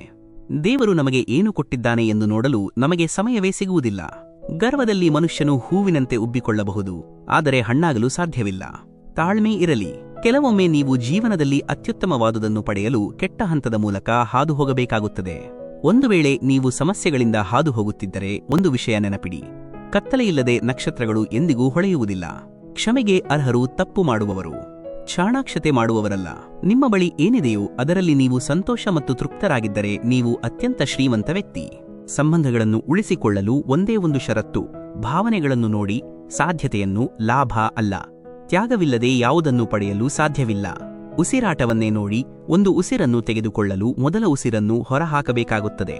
ಒಬ್ಬ ದೊಡ್ಡ ಮನುಷ್ಯನು ಒಂದು ಮಗುವಿನಿಂದ 4 ವಿಷಯಗಳನ್ನು ಕಲಿಯಬಹುದು: ಯಾವುದೇ ಕಾರಣವಿಲ್ಲದೆ ಸಂತೋಷವಾಗಿರುವುದು, ಯಾವಾಗಲೂ ಏನಾದರೂ ಮಾಡುತ್ತಲೇ ಇರುವುದು, ಹೊಸದನ್ನು ಕಲಿಯುವ ಬಯಕೆಯನ್ನು ಹೊಂದಿರುವುದು ಮತ್ತು ತನಗೆ ಬೇಕಾದುದನ್ನು ಪೂರ್ಣ ಶಕ್ತಿಯಿಂದ ಕೇಳುವುದು. ಸಂಸಾರವನ್ನು ವ್ಯವಸ್ಥಿತಗೊಳಿಸಲು ಸ್ವಲ್ಪ ಭಯ ಅಗತ್ಯ. ಮೃತ್ಯುವಿನ ಭಯವು ನಮ್ಮ ಜೀವನವನ್ನು ರಕ್ಷಿಸುತ್ತದೆ. ತಪ್ಪಿನ ಭಯವು ನಮ್ಮನ್ನು ಸರಿಯಾದ ದಾರಿಯಲ್ಲಿ ಇಡುತ್ತದೆ. ಕಾಯಿಲೆಯ ಭಯವು ಸ್ವಚ್ಛತೆಯನ್ನು ಪ್ರೋತ್ಸಾಹಿಸುತ್ತದೆ ಮತ್ತು ದುಃಖದ ಭಯವು ನಮ್ಮನ್ನು ಒಳ್ಳೆಯತನದ ಮಾರ್ಗದಲ್ಲಿ ಇಡುತ್ತದೆ. ಚಂದ್ರನು ಪೂರ್ಣವಾದಾಗ ಅವನ ಆಕಾರವು ಕಡಿಮೆಯಾಗಲು ಪ್ರಾರಂಭಿಸುತ್ತದೆ. ಅಂದರೆ ಹುಣ್ಣಿಮೆಯ ಚಂದ್ರನು ಈ ಸಂದೇಶವನ್ನು ನೀಡುತ್ತಾನೆ: ಇನ್ನು ಮುಂದೆ ಚಂದ್ರನ ಆಕಾರವು ಕಡಿಮೆಯಾಗುತ್ತದೆ. ಅದೇ ರೀತಿ ಅಮಾವಾಸ್ಯೆಯ ರಾತ್ರಿ ಈ ಸಂದೇಶವನ್ನು ಹೊತ್ತು ತರುತ್ತದೆ: ಇನ್ನು ಮುಂದೆ ಬೆಳಕಿನ ರಾತ್ರಿಗಳು ಮರಳಿ ಬರಲಿವೆ. ಸುಖ ಮತ್ತು ದುಃಖಗಳು ಒಂದರ ಹಿಂದೆ ಒಂದು ನಡೆಯುತ್ತವೆ. ಋತುಮಾನದಲ್ಲಿ ಹೇಗೆ ಬದಲಾವಣೆ ಬರುತ್ತದೆಯೋ ಅದೇ ರೀತಿ ಸುಖ ಮತ್ತು ದುಃಖಗಳು ಸಹ ಬಂದು ಹೋಗುತ್ತಿರುತ್ತವೆ. ಮನುಷ್ಯನ ಶ್ರಮ ವಿಫಲವಾದಾಗ ಅವನ ವಿಶ್ವಾಸವು ದುರ್ಬಲವಾಗುತ್ತದೆ. ವಿಶ್ವಾಸ ದುರ್ಬಲವಾದಾಗ ಅವನ ಕರ್ಮಗಳು ಮಲಿನವಾಗುತ್ತವೆ ಮತ್ತು ಕರ್ಮಗಳು ಮಲಿನವಾದಾಗ ಅವನು ವಿನಾಶದ ಅಂಚಿಗೆ ತಲುಪುತ್ತಾನೆ. ಆದ್ದರಿಂದ ನಿಮ್ಮ ವಿಶ್ವಾಸವನ್ನು ಎಂದಿಗೂ ದುರ್ಬಲಗೊಳಿಸಬೇಡಿ. ಪ್ರಯತ್ನಿಸುತ್ತಲೇ ಇರಿ. ಒಂದು ದಿನ ನಿಮ್ಮ ಶ್ರಮವು ಖಂಡಿತ ಫಲ ನೀಡುತ್ತದೆ. ಬಾಲ್ಯದಲ್ಲಿ ಸಮಯವಿರುತ್ತದೆ, ಶಕ್ತಿಯಿರುತ್ತದೆ, ಆದರೆ ಹಣವಿರುವುದಿಲ್ಲ. ಯೌವನದಲ್ಲಿ ಶಕ್ತಿಯಿರುತ್ತದೆ, ಹಣವಿರುತ್ತದೆ, ಆದರೆ ಸಮಯವಿರುವುದಿಲ್ಲ. ವೃದ್ಧಾಪ್ಯದಲ್ಲಿ ಹಣವಿರುತ್ತದೆ, ಸಮಯವಿರುತ್ತದೆ, ಆದರೆ ಶಕ್ತಿಯಿರುವುದಿಲ್ಲ. ಆದ್ದರಿಂದ ಜೀವನದ ಪ್ರತಿಯೊಂದು ಕ್ಷಣವನ್ನು ಆನಂದಿಸಿ. ಮನುಷ್ಯನು ತನ್ನ ಕೆಟ್ಟ ಸಮಯವನ್ನು ಮರೆಯಬಹುದು, ಆದರೆ ಕೆಟ್ಟ ಸಮಯದಲ್ಲಿ ಜನರ ಕೆಟ್ಟ ವರ್ತನೆಯನ್ನು ಅವನು ಎಂದಿಗೂ ಮರೆಯುವುದಿಲ್ಲ. ಜನರು ನಿಮ್ಮ ಮೌನಕ್ಕಾಗಿ ಕಾಯುವಷ್ಟು ಮಾತನಾಡಬೇಡಿ. ಬದಲಿಗೆ ಜನರು ನಿಮ್ಮ ಮಾತನ್ನು ಮತ್ತೆ ಕೇಳಲು ಕಾಯುವಷ್ಟು ಮಾತನಾಡಿ ಸುಮ್ಮನಾಗಿರಿ. ಎಲ್ಲರಿಗೂ ಸೇವೆ ಮಾಡಿ, ಆದರೆ ಯಾರಿಂದಲೂ ಏನನ್ನು ನಿರೀಕ್ಷಿಸಬೇಡಿ.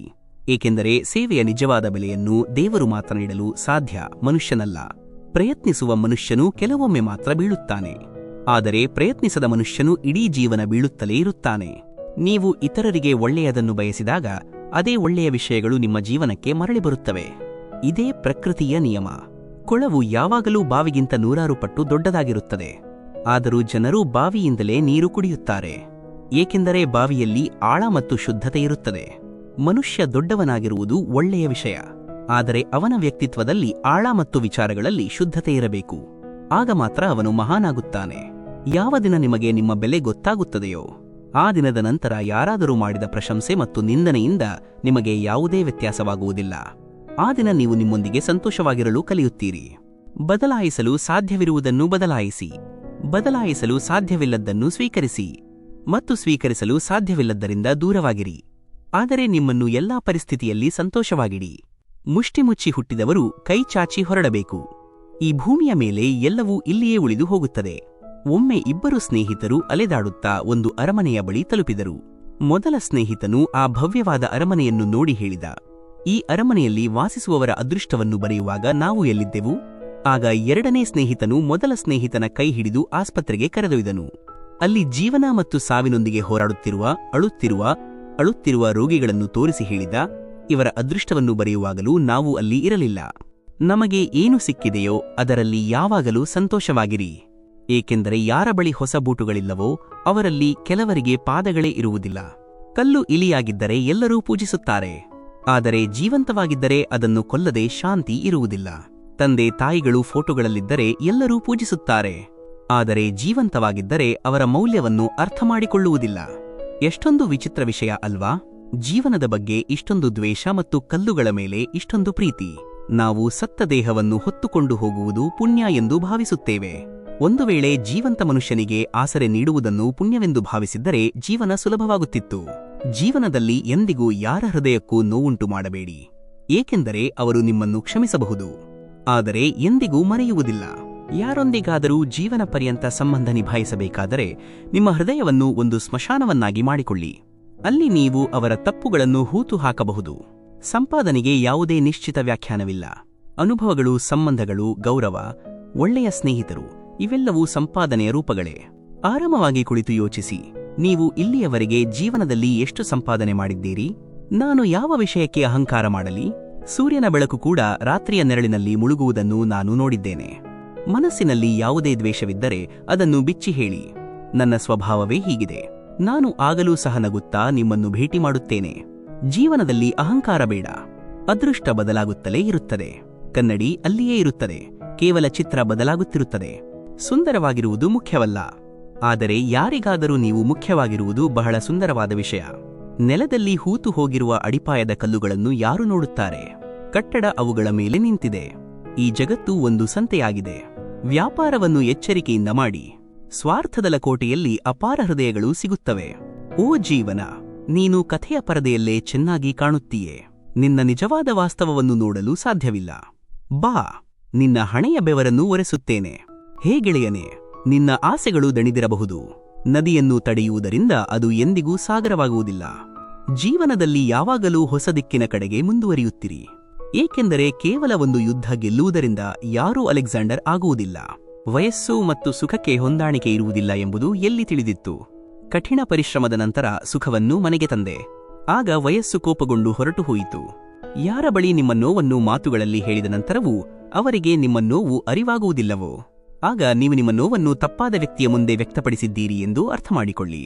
ಅಂತಹ ಸ್ಥಳದಲ್ಲಿ ಮೌನವೇ ಉತ್ತಮ. ಕೋಪವು ಒಂದು ಸುಂದರ ಸಂಬಂಧ. ಯಾರ ಮೇಲೆ ಕೋಪವಿರುತ್ತದೆಯೋ ಆ ವ್ಯಕ್ತಿ ಮನಸ್ಸು ಮತ್ತು ಹೃದಯ ಎರಡರಲ್ಲೂ ಇರುತ್ತಾನೆ. ದೇವರು ಕೊಟ್ಟರೆ ಯಾರು ಕಸಿದುಕೊಳ್ಳಲು ಸಾಧ್ಯವಿಲ್ಲ. ಒಂದು ವೇಳೆ ದೇವರು ಕಸಿದುಕೊಂಡರೆ ಯಾರು ಕೊಡಲು ಸಾಧ್ಯವಿಲ್ಲ. ನಾಲಿಗೆಯ ಹಿಂದೆ ನಡೆಯಬೇಡಿ. ಯಾರು ನಿಮಗೆ ತಾನು ಮೋಸಗಾರನಾಗಿದ್ದ ಕಥೆಯನ್ನು ಹೇಳುವುದಿಲ್ಲ. ನಿಮ್ಮ ಸ್ವಾಭಿಮಾನವನ್ನು ಅಡವಿಡುವ ಅಗತ್ಯವಿಲ್ಲದಷ್ಟು ಆಸೆಗಳು ಮಾತ್ರ ಒಳ್ಳೆಯವು. ಮತ್ತೊಂದು ತಿರುವಿನಲ್ಲಿ ಶಾಂತಿ ಇರಲಿದೆ. ನಡೆಯೋಣ ಜೀವನ, ಇನ್ನಷ್ಟು ನಡೆಯೋಣ. ಸಂಬಂಧಗಳು ಮತ್ತು ದಾರಿಗಳು ಕಾಲುಗಳಲ್ಲ, ಹೃದಯ ದಣಿದಾಗ ಮುಗಿದು ಹೋಗುತ್ತವೆ.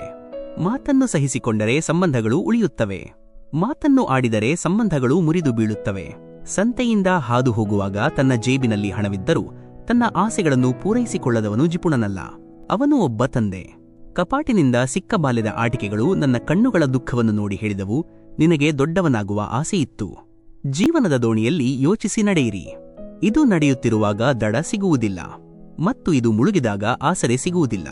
ಜಗತ್ತಿನ ಅತ್ಯುತ್ತಮ ಔಷಧಿ ಜವಾಬ್ದಾರಿ. ಒಮ್ಮೆ ತೆಗೆದುಕೊಳ್ಳಿ, ಜೀವನ ಪರ್ಯಂತ ನಿಮ್ಮನ್ನು ದಣಿಯಲು ಬಿಡುವುದಿಲ್ಲ.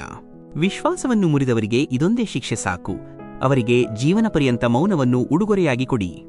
ನಗುತ್ತಲೇ ಇರಿ, ಏಕೆಂದರೆ ನಗಲು ನಿಮ್ಮ ಬಳಿ ಕಾರಣವಿದೆ ಎಂದಲ್ಲ. ಬದಲಿಗೆ ನಿಮ್ಮ ಕಣ್ಣೀರ ಬಗ್ಗೆ ಜಗತ್ತಿಗೆ ಒಂದು ರತ್ತಿಯಷ್ಟು ಸಹ ವ್ಯತ್ಯಾಸವಾಗುವುದಿಲ್ಲ. ಇದು ಸ್ವಾರ್ಥದ ಯುಗ. ಹಾಗಲಕಾಯಿಯಂತೆ ಕಹಿಯಾಗಿರಿ, ಏಕೆಂದರೆ ಸಿಹಿಯಾಗಿದ್ದರೆ ನುಂಗಿಬಿಡುತ್ತಾರೆ. ಕೇಳುವವನು ಕೇಳಿ, ಸಹಿಸುವವನು ಸಹಿಸಿ ಸುಮ್ಮನಾಗಿದ್ದರೆ ಅವನ ಪ್ರಕರಣವು ಮೇಲಿನ ನ್ಯಾಯಾಲಯದಲ್ಲಿ ತಲುಪಿದೆ ಎಂದು ಅರ್ಥಮಾಡಿಕೊಳ್ಳಿ. ಯಾರು ದೂರವಾಗುವ ದುಃಖವನ್ನು ತಿಳಿದಿರುತ್ತಾರೋ ಅವರು ಜೊತೆಯಲ್ಲಿ ಕುಳಿತಿರುವ ಪಕ್ಷಿಗಳನ್ನು ಹಾರಿಸುವುದಿಲ್ಲ. ಒಂದು ಮಾತು ಹೇಳಲೇ? ಆಲೋಚಿಸಿ ಯಾರೊಂದಿಗಾದರೂ ನಿಮ್ಮ ಮನಸ್ಸಿನ ಮಾತನ್ನು ಹೇಳಿ, ಏಕೆಂದರೆ ಇದು ರೆಕಾರ್ಡಿಂಗ್ ಮತ್ತು ಸ್ಕ್ರೀನ್ಶಾಟ್ನ ಕಾಲ. ಸ್ವಾರ್ಥಕ್ಕಾಗಿ ಜಗತ್ತಿನಲ್ಲಿ ಪ್ರತಿಯೊಬ್ಬ ವ್ಯಕ್ತಿಯೂ ಒಳ್ಳೆಯವನಾಗಲು ಸಾಧ್ಯ. ಆದರೆ ಸ್ವಾರ್ಥವಿಲ್ಲದೆ ಯಾರಿಗಾದರೂ ಏನಾದರೂ ಮಾಡಲು ಸಾಧ್ಯವಾಗುವಂತಹ ವ್ಯಕ್ತಿ ಎಲ್ಲಿ? ಯಾವ ಸಂಬಂಧದಲ್ಲಿ ನಿಮಗೆ ಪ್ರತಿದಿನ ಅಳಬೇಕಾಗುತ್ತದೆಯೋ ಆ ಸಂಬಂಧವನ್ನು ಕೊನೆಗೊಳಿಸುವುದೇ ಉತ್ತಮ. ಕಣ್ಣೀರಿಗೆ ಯಾವುದೇ ಬಣ್ಣ ಇರುವುದಿಲ್ಲ. ಅವು ಬಂದಾಗ ಯಾವುದೇ ಸಂಘ ಜೊತೆ ಇರುವುದಿಲ್ಲ. ಪಾದಕ್ಕಿಂತ ಹೆಚ್ಚು ನಿಮ್ಮ ಹೃದಯ ದಣಿದು ಹೋಗುವಷ್ಟು ಯಾರ ಹಿಂದೆಯೂ ಓಡಬೇಡಿ. ಜೀವನದಲ್ಲಿ ಒಂದು ಹಂತ ಬರುತ್ತದೆ, ಏನನ್ನು ಮರೆಯಬೇಕು ಎಂಬುದಷ್ಟೇ ನೆನಪಿರುತ್ತದೆ. ಆ ವ್ಯಕ್ತಿ ಎಷ್ಟು ಪಾಪಿಯಾಗಿದ್ದಾನೆ ಎಂದು ನೋಡಬೇಡಿ, ಅವನು ನಿಮ್ಮೊಂದಿಗೆ ಎಷ್ಟು ನಿಷ್ಠಾವಂತನಾಗಿದ್ದಾನೆ ಎಂದು ನೋಡಿ. ಜಗತ್ತಿನಲ್ಲಿ ಪ್ರತಿಯೊಬ್ಬರೂ ಒಬ್ಬರನ್ನೊಬ್ಬರು ನೋಡಿ ಉರಿಯುತ್ತಿದ್ದಾರೆ. ಬಹುಶಃ ಅದಕ್ಕಾಗಿಯೇ ಇಷ್ಟೊಂದು ಹೆಚ್ಚು ಶಾಖ ಹೆಚ್ಚುತ್ತಿದೆ. ಸಂತೋಷವು ಇತರರಿಗೆ ತೋರಿಸಲು ಮಾತ್ರ ಇರಬಾರದು, ಅದು ನಿಮ್ಮದೇ ತೃಪ್ತಿಗಾಗಿ ಇರಬೇಕು. ಯಾವುದರ ಅಗತ್ಯವಿಲ್ಲವೋ ಅದನ್ನು ಖರೀದಿಸಬೇಡಿ. ಇಲ್ಲವಾದರೆ ಯಾವುದರ ಅಗತ್ಯವಿದೆಯೋ ಅದನ್ನು ಮಾರಾಟ ಮಾಡಬೇಕಾಗುತ್ತದೆ. ನಡೆಯಲು ಬಾರದಿದ್ದಾಗ ಬೀಳಲು ಬಿಡುತ್ತಿರಲಿಲ್ಲ ಜನರು. ಯಾವಾಗಲಿಂದ ನಾನು ನನ್ನನ್ನು ತಾನೇ ನಿಭಾಯಿಸಲು ಶುರು ಮಾಡಿದ್ದೇನೋ ಅಂದಿನಿಂದ ಬೀಳಿಸಲು ಯೋಚಿಸುತ್ತಿದ್ದಾರೆ ಜನರು. ಯಾರ ಹುಮ್ಮಸ್ಸು ಜೀವಂತವಾಗಿದೆಯೋ ಅವರ ಅಸ್ತಿತ್ವ ಜೀವಂತವಾಗಿದೆ. ಇಲ್ಲವಾದರೆ ಅವರು ಸುಮ್ಮನೆ ಬಲವಂತವಾಗಿ ಬದುಕುತ್ತಿದ್ದಾರೆ ಎಂದು ತಿಳಿದುಕೊಳ್ಳಿ. ಒಂದು ಮುಷ್ಟಿಯಷ್ಟು ದೂರುಗಳಿಂದ ಸಂಬಂಧಗಳಲ್ಲಿ ಬಿರುಕು ಬೀಳುವುದಿಲ್ಲ. ಒಂದು ವೇಳೆ ಸಂಬಂಧಗಳ ರಚನೆಯಲ್ಲಿ ಸುಳ್ಳು ಇಲ್ಲದಿದ್ದರೆ ಯಾರು ಹೃದಯದಿಂದ ಒಳ್ಳೆಯವರಾಗಿರುತ್ತಾರೋ ಅವರ ಗುರುತು ಇದೆ. ಅವರು ಯಾರಿಂದ ಯಾವುದೇ ರೀತಿಯ ಲಾಭದ ನಿರೀಕ್ಷೆ ಇಲ್ಲವೋ ಅವರನ್ನು ಗೌರವಿಸುತ್ತಾರೆ. ಮನುಷ್ಯನು ಎಷ್ಟು ವಿಚಿತ್ರ ಅಲ್ವಾ ಮಿತ್ರರೇ? ನಿರೀಕ್ಷೆಗಳ ಮೇಲೆಯೇ ಬದುಕಿರುತ್ತಾನೆ ಮತ್ತು ಹೆಚ್ಚು ನಿರೀಕ್ಷೆಗಳಿಂದಲೇ ತೊಂದರೆಗೆ ಒಳಗಾಗಿರುತ್ತಾನೆ. ಯಶಸ್ವಿಯಾಗಲು ನಿಮ್ಮ ಶ್ರಮದ ಮೇಲೆ ವಿಶ್ವಾಸವಿಡಬೇಕು. ಅದೃಷ್ಟವನ್ನು ಜೂಜಿನಲ್ಲಿ ಪರೀಕ್ಷಿಸಲಾಗುತ್ತದೆ. ಯಾರು ತಮ್ಮ ಮೇಲೆ ವಿಶ್ವಾಸವಿಡುತ್ತಾರೋ ಅವರು ಜಗತ್ತಿನಲ್ಲಿ ಎಲ್ಲಾ ಪರಿಸ್ಥಿತಿಯಲ್ಲಿ ಯಶಸ್ವಿಯಾಗುತ್ತಾರೆ. ರಾತ್ರಿಯ ಕತ್ತಲೆಯಲ್ಲಿ ಸುಮ್ಮನೆ ಹೊರಬರುವ ಆ ಕಣ್ಣೀರು ಒಳಗಿನಿಂದ ಮುರಿದು ಹಾಕಿಬಿಡುತ್ತವೆ. ನಾನು ಕಾಲಕ್ಕೆ ಸೋತು ತಲೆ ಬಾಗಿಸಿ ನಿಂತಿದ್ದೆ. ಎದುರಿಗೆ ನಿಂತ ಜನರು ತಮ್ಮನ್ನು ತಾವು ಬಾದಶಾಹ ಎಂದು ತಿಳಿದುಕೊಂಡರು. ಜನರು ಹೇಳುತ್ತಾರೆ, ಹಿಂದೆ ಜನರ ಮನೆಗಳು ಕಚ್ಚಾ ಆಗಿದ್ದವು. ಅರೆ, ಆ ಸಮಯದಲ್ಲಿ ಜನರ ಹೃದಯಗಳು ಸಹ ಶುದ್ಧವಾಗಿದ್ದವು ಎಂದು ನೋಡಿ. ಯಾವ ಹೃದಯವು ಏಕಾಂತದಲ್ಲಿ ಅತ್ತು ಸಭೆಯಲ್ಲಿ ನಗುತ್ತದೆಯೋ ಅದರ ನೋವನ್ನು ಯಾರೂ ನೋಡಿಲ್ಲ. ನೀವು ಅಷ್ಟು ಸಮರ್ಥರಾಗಿರಿ. ಯಾರೂ ನಿಮಗೆ ನನ್ನಿಲ್ಲದೆ ನಿನ್ನ ಗತಿಯೇನು ಎಂದು ಹೇಳಲು ಸಾಧ್ಯವಿಲ್ಲ. ಅದೃಷ್ಟ ಬದಲಾದಾಗ ಅನ್ಯರಿಗಿಂತ ಹೆಚ್ಚು ನಮ್ಮವರೇ ಅಸೂಯೆಪಡುತ್ತಾರೆ. ಕೇವಲ ಹೇಳುವುದರಿಂದ ಸಂಬಂಧಗಳ ಗುರುತು ಸಿಗುವುದಿಲ್ಲ. ಕೆಟ್ಟ ಸಮಯದಲ್ಲಿ ಜೊತೆಗೂ ಇರಬೇಕಾಗುತ್ತದೆ. ಇತರರಿಗೆ ಕೇಳಿಸಲು ನಿಮ್ಮ ಧ್ವನಿಯನ್ನು ಜೋರಾಗಿ ಮಾಡಬೇಡಿ. ಬದಲಿಗೆ ನಿಮ್ಮ ವ್ಯಕ್ತಿತ್ವವನ್ನು ಅಷ್ಟು ಎತ್ತರಕ್ಕೆ ಬೆಳೆಸಿರಿ, ಜನರು ನಿಮ್ಮ ಮಾತನ್ನು ಕೇಳಲು ಬೇಡಿಕೊಳ್ಳಲಿ. ಸಂಜೆ ಊಟಕ್ಕೆ ಕುಳಿತಾಗ ಒಂದೇ ಒಂದು ಯೋಚನೆ ಬರುತ್ತದೆ. ಈ 3 ರೊಟ್ಟಿಗಳು ಇಡೀ ದಿನ ನನ್ನನ್ನು ಹೇಗೆ ಕಟಪುತ್ತಲಿಯಂತೆ ಆಡಿಸಿವೆ. ಕಣ್ಣೀರು ಏಕಾಂತದಲ್ಲಿ ಹರಿದಾಗ ಅವು ನಮ್ಮ ಶಕ್ತಿಯಾಗುತ್ತವೆ, ಮತ್ತು ಎಲ್ಲರ ಮುಂದೆ ಹರಿದರೆ ಅವು ನಮ್ಮ ದುರ್ಬಲತೆಯಾಗುತ್ತವೆ. ಕನ್ನಡಿಯಲ್ಲಿನ ಬಿರುಕು ಮತ್ತು ಮುರಿದ ವಿಶ್ವಾಸ ಎಂದಿಗೂ ಜೋಡಿಸುವುದಿಲ್ಲ. ಆಶ್ಚರ್ಯ! ಈಗ ಏನು ಸಮಯ ನಡೆಯುತ್ತಿದೆ? ತಿಂದರೆ ಜೀರ್ಣವಾಗುವುದಿಲ್ಲ ಮತ್ತು ಸಂಪಾದಿಸಿದರೆ ಉಳಿಯುವುದಿಲ್ಲ. ಶಿಕ್ಷಣಕ್ಕಿಂತ ಮೊದಲು ಸಂಸ್ಕಾರ, ವ್ಯಾಪಾರಕ್ಕಿಂತ ಮೊದಲು ವ್ಯವಹಾರ, ಮತ್ತು ದೇವರ ಮೊದಲು ತಂದೆ ತಾಯಿಗಳನ್ನು ಗುರುತಿಸುವುದು ಜೀವನದ ಹೆಚ್ಚಿನ ತೊಂದರೆಗಳನ್ನು ಪರಿಹರಿಸುತ್ತದೆ. ನಾವು ಎಂದಿಗೂ ಮಾಡಿರದ ತಪ್ಪಿಗೂ ಸಹ ಕ್ಷಮೆ ಕೇಳಬೇಕಾಗುತ್ತದೆ. ಕೇವಲ ಆ ಸಮಯದಲ್ಲಿ ನಾವು ತಪ್ಪನ್ನು ಅಲ್ಲ, ಸಂಬಂಧವನ್ನು ನೋಡುತ್ತೇವೆ. ಆ ಪ್ರೀತಿಯ ಸಂಬಂಧ ಮುರಿದು ಹೋಗಬಾರದು ಎಂದು. ಮನ್ನತ್ತುಗಳು ಹೇಗೆ ಪೂರ್ಣಗೊಳ್ಳಲಿ ಪ್ರಭು? ದೇವರ ದರ್ಬಾರಿನಲ್ಲಿ ಜನರು ಈಗ ತಲೆಬಾಗಿಸಲು ಅಲ್ಲ, ಪ್ರವಾಸದ ಉದ್ದೇಶದಿಂದ ಹೋಗುತ್ತಾರೆ. ಎಷ್ಟು ಸಾಧ್ಯವೋ ಅಷ್ಟು ನಿಮ್ಮ ಮನಸ್ಸನ್ನು ನಿಯಂತ್ರಿಸಲು ಪ್ರಯತ್ನಿಸಿ, ಏಕೆಂದರೆ ಇದೊಂದೇ ವಿಷಯ, ಅದು ನಮ್ಮನ್ನು ಮುಂದೆ ಹೋಗಲು ಬಿಡುವುದಿಲ್ಲ. ಎಲ್ಲಿ ಅವಶ್ಯಕತೆ ಇದೆಯೋ ಅಲ್ಲಿ ಉರಿಯಿರಿ, ಏಕೆಂದರೆ ಬೆಳಕಿನಲ್ಲಿ ದೀಪಗಳಿಗೆ ಯಾವುದೇ ಮಹತ್ವವಿರುವುದಿಲ್ಲ. ನೀವು ಅಷ್ಟು ಸಂತೋಷವಾಗಿರಿ, ಜಗತ್ತು ಚಿಂತಿತವಾಗಲಿ. ಇವನಿಗೆ ಯಾವ ವಿಷಯದ ಸಂತೋಷ? ಒಳಗಿನಿಂದ ಮುರಿದ ವ್ಯಕ್ತಿ ಎಷ್ಟೇ ನಗಲಿ, ಅವನ ನಗುವಿನ ಹಿಂದಿನ ನೋವು ಯಾವಾಗಲೂ ಕಾಣಿಸುತ್ತದೆ. ಸಮಸ್ಯೆ ಆಗಲೇ ಬರುತ್ತದೆ ಯಾವಾಗ ವ್ಯಕ್ತಿ ಒಳಗಿನಿಂದ ಮುರಿದು ಹೋಗಿರುತ್ತಾನೆ, ಮತ್ತು ಆತನಿಗೆ ಅನಿವಾರ್ಯವಾಗಿ ತನ್ನವರಿಗಾಗಿ ನಗಬೇಕಾಗುತ್ತದೆ. ನಿಮ್ಮೊಳಗಿನ ಅಹಂಕಾರವನ್ನು ಹೊರಹಾಕಿ ನಿಮ್ಮನ್ನು ನೀವು ಹಗುರ ಮಾಡಿಕೊಳ್ಳಿ, ಏಕೆಂದರೆ ಎತ್ತರಕ್ಕೆ ಏರುವುದು ಹಗುರವಾಗಿರುವವನು ಮಾತ್ರ. ಸಂಬಂಧ ಮತ್ತು ವಿಶ್ವಾಸ ಎರಡೂ. ಸಂಬಂಧವಿರಲಿ ಅಥವಾ ಇಲ್ಲದಿರಲಿ, ಆದರೆ ವಿಶ್ವಾಸ ಖಂಡಿತ ಇರಲಿ, ಏಕೆಂದರೆ ಎಲ್ಲಿ ವಿಶ್ವಾಸವಿರುತ್ತದೆಯೋ ಅಲ್ಲಿ ಸಂಬಂಧಗಳು ತಾವಾಗಿಯೇ ಚಿಗುರುತ್ತವೆ. ನನಗೆ ಜೀವನದ ಕೊನೆಯ ಪುಟಕ್ಕಾಗಿ ಕಾಯುವಿಕೆಯಿದೆ. ಕೊನೆಯಲ್ಲಿ ಎಲ್ಲವೂ ಸರಿಯಾಗುತ್ತದೆ ಎಂದು ಕೇಳಿದ್ದೇನೆ. ಮಣ್ಣಿನಿಂದ ಮಾಡಿದ ಜನರ ವಿಚಿತ್ರ ತಮಾಷೆ ಮಿತ್ರರೇ. ವಿಶ್ವಾಸಘಾತುಕ ಆದರೆ ಅಳುತ್ತಾರೆ, ಮತ್ತು ವಿಶ್ವಾಸ ಇಟ್ಟರೆ ಅಳಿಸುತ್ತಾರೆ. ಯಶಸ್ಸು ಪಡೆಯಬೇಕಿದ್ದರೆ ಈ 3 ವಿಷಯಗಳನ್ನು ತಿಳಿದುಕೊಳ್ಳಿ. ಮೊದಲನೆಯದು, ಜನರಿಗಿಂತ ಹೆಚ್ಚು ತಿಳಿದುಕೊಳ್ಳಿ. ಎರಡನೆಯದು, ಜನರಿಗಿಂತ ಹೆಚ್ಚು ಕೆಲಸ ಮಾಡಿ. ಮೂರನೆಯದು, ಜನರಿಂದ ಕಡಿಮೆ ನಿರೀಕ್ಷೆ ಇಟ್ಟುಕೊಳ್ಳಿ. ನಮ್ಮ ತಂದೆ ತಾಯಿಗಳು ನಮ್ಮನ್ನು ಬಾಲ್ಯದಲ್ಲಿ ರಾಜಕುಮಾರರಂತೆ ಪೋಷಿಸುತ್ತಾರೆ. ಆದ್ದರಿಂದ ನಮ್ಮ ಕರ್ತವ್ಯ, ನಾವು ಅವರನ್ನು ಅವರ ಮುಪ್ಪಿನಲ್ಲಿ ಬಾದಶಾಹಗಳಂತೆ ನೋಡಿಕೊಳ್ಳಬೇಕು. ನೀವು ಜೀವಂತ ಇರುವವರೆಗೆ ಜನರು ನ್ಯೂನತೆಗಳನ್ನು ಮಾತ್ರ ಹುಡುಕುತ್ತಾರೆ. ಸತ್ತ ನಂತರ ಎಲ್ಲಿಂದ ಇಷ್ಟೊಂದು ಒಳ್ಳೆಯತನವನ್ನು ಹುಡುಕಿಕೊಂಡು ಬರುತ್ತಾರೋ? ಮನಸ್ಸಿನಲ್ಲಿ ಮಲಿನತೆ ಇಟ್ಟುಕೊಂಡು ಹೊರಗಿನಿಂದ ಒಳ್ಳೆಯವರಂತೆ ನಟಿಸುವುದು ಕೆಸರಿನ ಮೇಲೆ ಬಣ್ಣ ಹಚ್ಚುವ ಮಾತಿನಂತೆ. ಯಾರ ಅದೃಷ್ಟ ಒಳ್ಳೆಯದಿದೆಯೋ ಅವರು ಅದೃಷ್ಟವಂತರಲ್ಲ. ಯಾರು ತಮ್ಮ ಅದೃಷ್ಟದಿಂದ ಸಂತೋಷವಾಗಿದ್ದಾರೆಯೋ ಅವರೇ ಅದೃಷ್ಟವಂತರು. ಯಾವುದೇ ನಿರೀಕ್ಷೆಯಿಲ್ಲದೆ ಯಾವಾಗಲೂ ಎಲ್ಲರಿಗೂ ಒಳ್ಳೆಯದನ್ನು ಮಾಡಲು ಪ್ರಯತ್ನಿಸಿ, ಏಕೆಂದರೆ ಯಾರೋ ಹೇಳಿದ್ದಾರೆ, ಹೂಗಳನ್ನು ಮಾರುವವರ ಕೈಗಳಲ್ಲಿ ಪರಿಮಳವು ಉಳಿದೇ ಇರುತ್ತದೆ. ಹೃದಯವನ್ನು ಶುದ್ಧೀಕರಿಸಿ ಭೇಟಿಯಾಗುವ ಅಭ್ಯಾಸವನ್ನು ಮಾಡಿಕೊಳ್ಳಿ. ಧೂಳು ಹೋದರೆ ಮಾತ್ರ ಕನ್ನಡಿ ಹೊಳೆಯುತ್ತದೆ. ಒಳ್ಳೆಯ ಜನರನ್ನು ದೂರದಿಂದಲೇ ಗುರುತಿಸಬಹುದು, ಆದರೆ ಮೋಸಗಾರನನ್ನು ಪಕ್ಕದಲ್ಲಿದ್ದರೂ ಗುರುತಿಸಲು ಸಾಧ್ಯವಿಲ್ಲ. ಒಂದು ದಿನ ನಾವೆಲ್ಲರೂ ಒಬ್ಬರನ್ನೊಬ್ಬರು ಕಳೆದುಕೊಳ್ಳುತ್ತೇವೆ. ಕೇವಲ ಈ ಯೋಚನೆಯಿಂದ ಅವನು ನನ್ನನ್ನು ನೆನಪಿಸಿಕೊಳ್ಳುವುದಿಲ್ಲ. ಹಾಗಾದರೆ ನಾನು ಏಕೆ ನೆನಪಿಸಿಕೊಳ್ಳಬೇಕು? ಒಂದು ವಯಸ್ಸು ಅತಿರೇಕಗಳಿಗೆ ಇರಬೇಕು. ಈ ಕಠಿಣ ಜೀವನವು ಕೇವಲ ಗೌರವ ಮತ್ತು ಮರ್ಯಾದೆಯಲ್ಲಿ ಕಳೆದು ಹೋಯಿತು. ಜನರು ನಿಮ್ಮನ್ನು ಬೆಂಬಲಿಸುವುದು ದೂರವಿರಲಿ, ನಿಮ್ಮನ್ನು ಗುರುತಿಸಲು ಸಹ ನಿರಾಕರಿಸುತ್ತಾರೆ. ಆದ್ದರಿಂದ ನಿಮ್ಮ ಕೆಟ್ಟ ಆರ್ಥಿಕ ಸ್ಥಿತಿಯ ಬಗ್ಗೆ ಎಂದಿಗೂ ಯಾರಿಗೂ ಹೇಳಬೇಡಿ. ನೀವು ದುರ್ಬಲರಾಗಿದ್ದೀರಿ ಎಂದು ಎಂದಿಗೂ ಯಾರಿಗೂ ಹೇಳಬೇಡಿ. ನೀವು ಸೋತಿದ್ದೀರಿ ಎಂದು ಎಂದಿಗೂ ಯಾರಿಗೂ ಹೇಳಬೇಡಿ. ಮತ್ತು ನೀವು ಒಬ್ಬಂಟಿಯಾಗಿದ್ದೀರಿ ಎಂದು ಎಂದಿಗೂ ಯಾರಿಗೂ ಹೇಳಬೇಡಿ. ಯಾವ ದಿನ ನಿಮ್ಮ ಮುಂದೆ ಯಾವುದೇ ಸಮಸ್ಯೆ ಬರುವುದಿಲ್ಲವೋ ಆ ದಿನ ನೀವು ಖಚಿತವಾಗಿ ಹೇಳಬಹುದು, ನೀವು ತಪ್ಪಾದ ಮಾರ್ಗದಲ್ಲಿ ಸಾಗುತ್ತಿದ್ದೀರಿ. ಜೀವನದಲ್ಲಿ ನಾವು ಯಾವಾಗ ಕೆಟ್ಟ ಹಂತದ ಮೂಲಕ ಹಾದು ಹೋಗುತ್ತೇವೆಯೋ ಆಗ ನಮ್ಮ ಮನಸ್ಸಿನಲ್ಲಿ ಈ ವಿಚಾರ ಖಂಡಿತ ಬರುತ್ತದೆ, ಪರಮಾತ್ಮನು ನನ್ನ ತೊಂದರೆಗಳನ್ನು ಏಕೆ ನೋಡುತ್ತಿಲ್ಲ, ನನ್ನ ತೊಂದರೆಗಳನ್ನು ಏಕೆ ದೂರ ಮಾಡುತ್ತಿಲ್ಲ. ಆದರೆ ಸುಖ ದುಃಖಗಳು ನಮ್ಮ ಜೀವನದ ಭಾಗ. ಜೀವನವಿದ್ದರೆ ತೊಂದರೆಗಳು ಇರುತ್ತವೆ.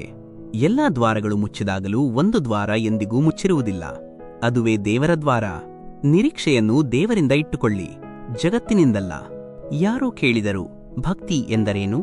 ಅತ್ಯಂತ ಪ್ರೀತಿಯ ಉತ್ತರ ಬಂತು, ಭಕ್ತಿಯು ಕೈಕಾಲುಗಳಿಂದ ಆಗುವುದಿಲ್ಲ. ಇಲ್ಲವಾದರೆ ವಿಕಲಾಂಗರು ಎಂದಿಗೂ ಮಾಡಲು ಸಾಧ್ಯವಾಗುತ್ತಿರಲಿಲ್ಲ, ಕಣ್ಣುಗಳಿಂದಲೂ ಆಗುವುದಿಲ್ಲ. ಇಲ್ಲವಾದರೆ ಸೂರದಾಸರು ಎಂದಿಗೂ ಮಾಡಲು ಸಾಧ್ಯವಾಗುತ್ತಿರಲಿಲ್ಲ, ಮಾತನಾಡುವುದರಿಂದ ಅಥವಾ ಕೇಳುವುದರಿಂದಲೂ ಆಗುವುದಿಲ್ಲ. ಇಲ್ಲವಾದರೆ ಮೂಕ ಕಿವುಡರು ಎಂದಿಗೂ ಮಾಡಲು ಸಾಧ್ಯವಾಗುತ್ತಿರಲಿಲ್ಲ. ಭಕ್ತಿಯು ಧನ ಮತ್ತು ಶಕ್ತಿಯಿಂದಲೂ ಆಗುವುದಿಲ್ಲ. ಇಲ್ಲವಾದರೆ ಬಡವರು ಮತ್ತು ದುರ್ಬಲರು ಎಂದಿಗೂ ಮಾಡಲು ಸಾಧ್ಯವಾಗುತ್ತಿರಲಿಲ್ಲ. ಭಕ್ತಿಯು ಕೇವಲ ಭಾವನೆಯಿಂದ ಆಗುತ್ತದೆ. ಭಕ್ತಿಯು ಒಂದು ಅನುಭವ. ಅದು ಹೃದಯದಿಂದ ಬಂದು ವಿಚಾರಗಳಲ್ಲಿ ಪ್ರವೇಶಿಸುತ್ತದೆ ಮತ್ತು ನಮ್ಮ ಪ್ರೀತಿಯು ಪರಮಾತ್ಮನೊಂದಿಗೆ ಸೇರಿ ಒಂದು ಸಂಬಂಧವಾಗಿ ಬದಲಾಗುತ್ತದೆ. ಭಕ್ತಿಯು ಭಾವನೆಯ ನಿಜವಾದ ಸಾಗರ. ಜೀವನದ ಮಾರ್ಗವು ಈಗಾಗಲೇ ಸಿದ್ಧವಾಗಿ ಸಿಗುವುದಿಲ್ಲ, ಅದನ್ನು ನಾವೇ ರಚಿಸಿಕೊಳ್ಳಬೇಕಾಗುತ್ತದೆ. ಶ್ರೀಕೃಷ್ಣ ಮತ್ತು ಉದ್ಧವರ ಜ್ಞಾನ. ದ್ವಾಪರಯುಗದ ಕೊನೆಯಲ್ಲಿ ಭಗವಾನ್ ಶ್ರೀಕೃಷ್ಣರು ತಮ್ಮ ಪರಮಭಕ್ತರಾದ ಉದ್ಧವರೊಂದಿಗೆ ಮಾತನಾಡುತ್ತಿದ್ದರು. ಉದ್ಧವರು ತತ್ವಜ್ಞಾನದ ಜ್ಞಾನವನ್ನು ಪಡೆಯುವ ಆಕಾಂಕ್ಷೆಯಿಂದ ಶ್ರೀಕೃಷ್ಣರ ಬಳಿ ಬಂದರು.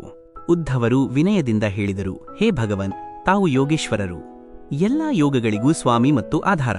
ತಾವು ನನಗೆ ಅನೇಕ ಉಪದೇಶಗಳನ್ನು ನೀಡಿದ್ದೀರಿ. ಆದರೆ ಈ ಸಂಸಾರದ ಮೋಹಮಾಯೆಯಲ್ಲಿ ಮುಳುಗಿರುವ ಜನರಿಗೆ ತಮ್ಮ ಇಚ್ಛೆಗಳನ್ನು ತ್ಯಾಗ ಮಾಡುವುದು ಅತ್ಯಂತ ಕಷ್ಟಕರ. ನಾನೂ ಸಹ ಇದೇ ಮೋಹದಲ್ಲಿ ಸಿಕ್ಕಿಬಿದ್ದಿದ್ದೇನೆ. ಇದು ನನ್ನದು, ಅದು ನನ್ನದು ಎಂಬ ಭಾವನೆಯು ನನ್ನನ್ನು ತಮ್ಮ ಮಾಯೆಯ ಜಾಲದಲ್ಲಿ ಬಂಧಿಸಿದೆ. ನಾನು ಈ ಸುಖ ದುಃಖದ ಚಕ್ರದಲ್ಲಿ ಸಿಕ್ಕಿಬಿದ್ದಿದ್ದೇನೆ. ದಯವಿಟ್ಟು ನನಗೆ ಈ ಚಕ್ರದಿಂದ ಮುಕ್ತಿಯ ಮಾರ್ಗವನ್ನು ತಿಳಿಸಿ. ಈ ಜಗತ್ತಿನಲ್ಲಿ ಒಬ್ಬ ಸಾಮಾನ್ಯ ವ್ಯಕ್ತಿಯು ಪರಮಸುಖವನ್ನು ಹೇಗೆ ಪಡೆಯಬಹುದು? ಭಗವಾನ್ ಶ್ರೀಕೃಷ್ಣನು ನಸುನಕ್ಕು ಹೇಳಿದರು, ಹೇ ಉದ್ಧವ, ನಾನು 1 ಕಾಲು, 2 ಕಾಲು, 3 ಕಾಲು, 4 ಕಾಲು ಅಥವಾ 4ಕ್ಕಿಂತ ಹೆಚ್ಚು ಕಾಲುಗಳನ್ನು ಹೊಂದಿರುವ ಅನೇಕ ಜೀವಿಗಳನ್ನು ಸೃಷ್ಟಿಸಿದ್ದೇನೆ. ಆದರೆ ಇವೆಲ್ಲವುಗಳಲ್ಲಿ ಮನುಷ್ಯನ ಶರೀರವು ನನಗೆ ಅತ್ಯಂತ ಪ್ರಿಯವಾಗಿದೆ, ಏಕೆಂದರೆ ಮನುಷ್ಯನ ಆತ್ಮದಲ್ಲಿ ತನ್ನ ಹಿತ ಮತ್ತು ಅಹಿತವನ್ನು ನಿರ್ಧರಿಸುವ ಶಕ್ತಿಯಿದೆ. ಪರಮಸುಖವನ್ನು ಸಾಧಿಸುವ ಸಾಧನವು ಇದೇ ಮಾನವ ಶರೀರದಲ್ಲಿ ಅಡಗಿದೆ. ನಂತರ ಶ್ರೀಕೃಷ್ಣನು ಉದ್ಧವರಿಗೆ ಒಂದು ಪ್ರಾಚೀನ ಕಥೆಯನ್ನು ಹೇಳಿದರು. ಅವರು ಹೇಳಿದರು, ಈ ಕಥೆಯು ಪರಮ ತೇಜಸ್ವಿ ಅವಧೂತ ದತ್ತಾತ್ರೇಯ ಮತ್ತು ರಾಜ ಯದುವಿನ ನಡುವಿನ ಸಂವಾದಕ್ಕೆ ಸಂಬಂಧಿಸಿದೆ. ಒಂದು ಸಮಯದಲ್ಲಿ ರಾಜ ಯದುವು ತ್ರಿಕಾಲಜ್ಞಾನಿ ಬ್ರಾಹ್ಮಣರಾದ ದತ್ತಾತ್ರೇಯರು ನಿರ್ಭಯರಾಗಿ ತನ್ನ ಮುಂದೆ ನಿಂತಿರುವುದನ್ನು ನೋಡಿದರು. ಅವರು ಆಶ್ಚರ್ಯದಿಂದ ಕೇಳಿದರು, ಹೇ ಬ್ರಾಹ್ಮಣರೇ, ನೀವು ಯಾವುದೇ ಕೆಲಸವಿಲ್ಲದೆ ಅಷ್ಟೊಂದು ಸ್ಥಿರವಾದ ಜ್ಞಾನದಿಂದ ಪರಿಪೂರ್ಣರಾಗಿ ಹೇಗೆ ಇದ್ದೀರಿ? ನೀವು ಒಂದು ಮಗುವಿನಂತೆ ಈ ಸಂಸಾರದಲ್ಲಿ ಅಲೆದಾಡುತ್ತೀರಿ. ದತ್ತಾತ್ರೇಯರು ಉತ್ತರಿಸಿದರು, ಹೇ ರಾಜನ್, ನಾನು ನನ್ನ ಜೀವನದಲ್ಲಿ 24 ಗುರುಗಳಿಂದ ಶಿಕ್ಷಣವನ್ನು ಪಡೆದಿದ್ದೇನೆ. ಅವರಿಂದ ಪಡೆದ ಜ್ಞಾನದ ಕಾರಣದಿಂದಲೇ ನಾನು ದುಃಖಗಳಿಂದ ಮುಕ್ತನಾಗಿ ಜೀವನದ ಆನಂದವನ್ನು ಅನುಭವಿಸುತ್ತಿದ್ದೇನೆ. ನನ್ನ ಈ ಗುರುಗಳಲ್ಲಿ ಪಿಂಗಳ ವೇಶ್ಯೆ, ಕುರಪಕ್ಷಿ, ಮಗು, ಅವಿವಾಹಿತ ಕನ್ಯೆ, ಹಾವು, ಜೇಡ, ಸಮುದ್ರ, ಪಾರಿವಾಳ, ಜೇನುಹುಳ, ಮೀನು, ಅಗ್ನಿ, ಚಂದ್ರ, ಸೂರ್ಯ, ಪತಂಗ ಮತ್ತು ಆಕಾಶ ಸೇರಿವೆ. ಇವರಲ್ಲಿ ಪ್ರತಿಯೊಬ್ಬರಿಂದಲೂ ನಾನು ಕೆಲವು ಮಹತ್ವದ ವಿಷಯಗಳನ್ನು ಕಲಿತಿದ್ದೇನೆ.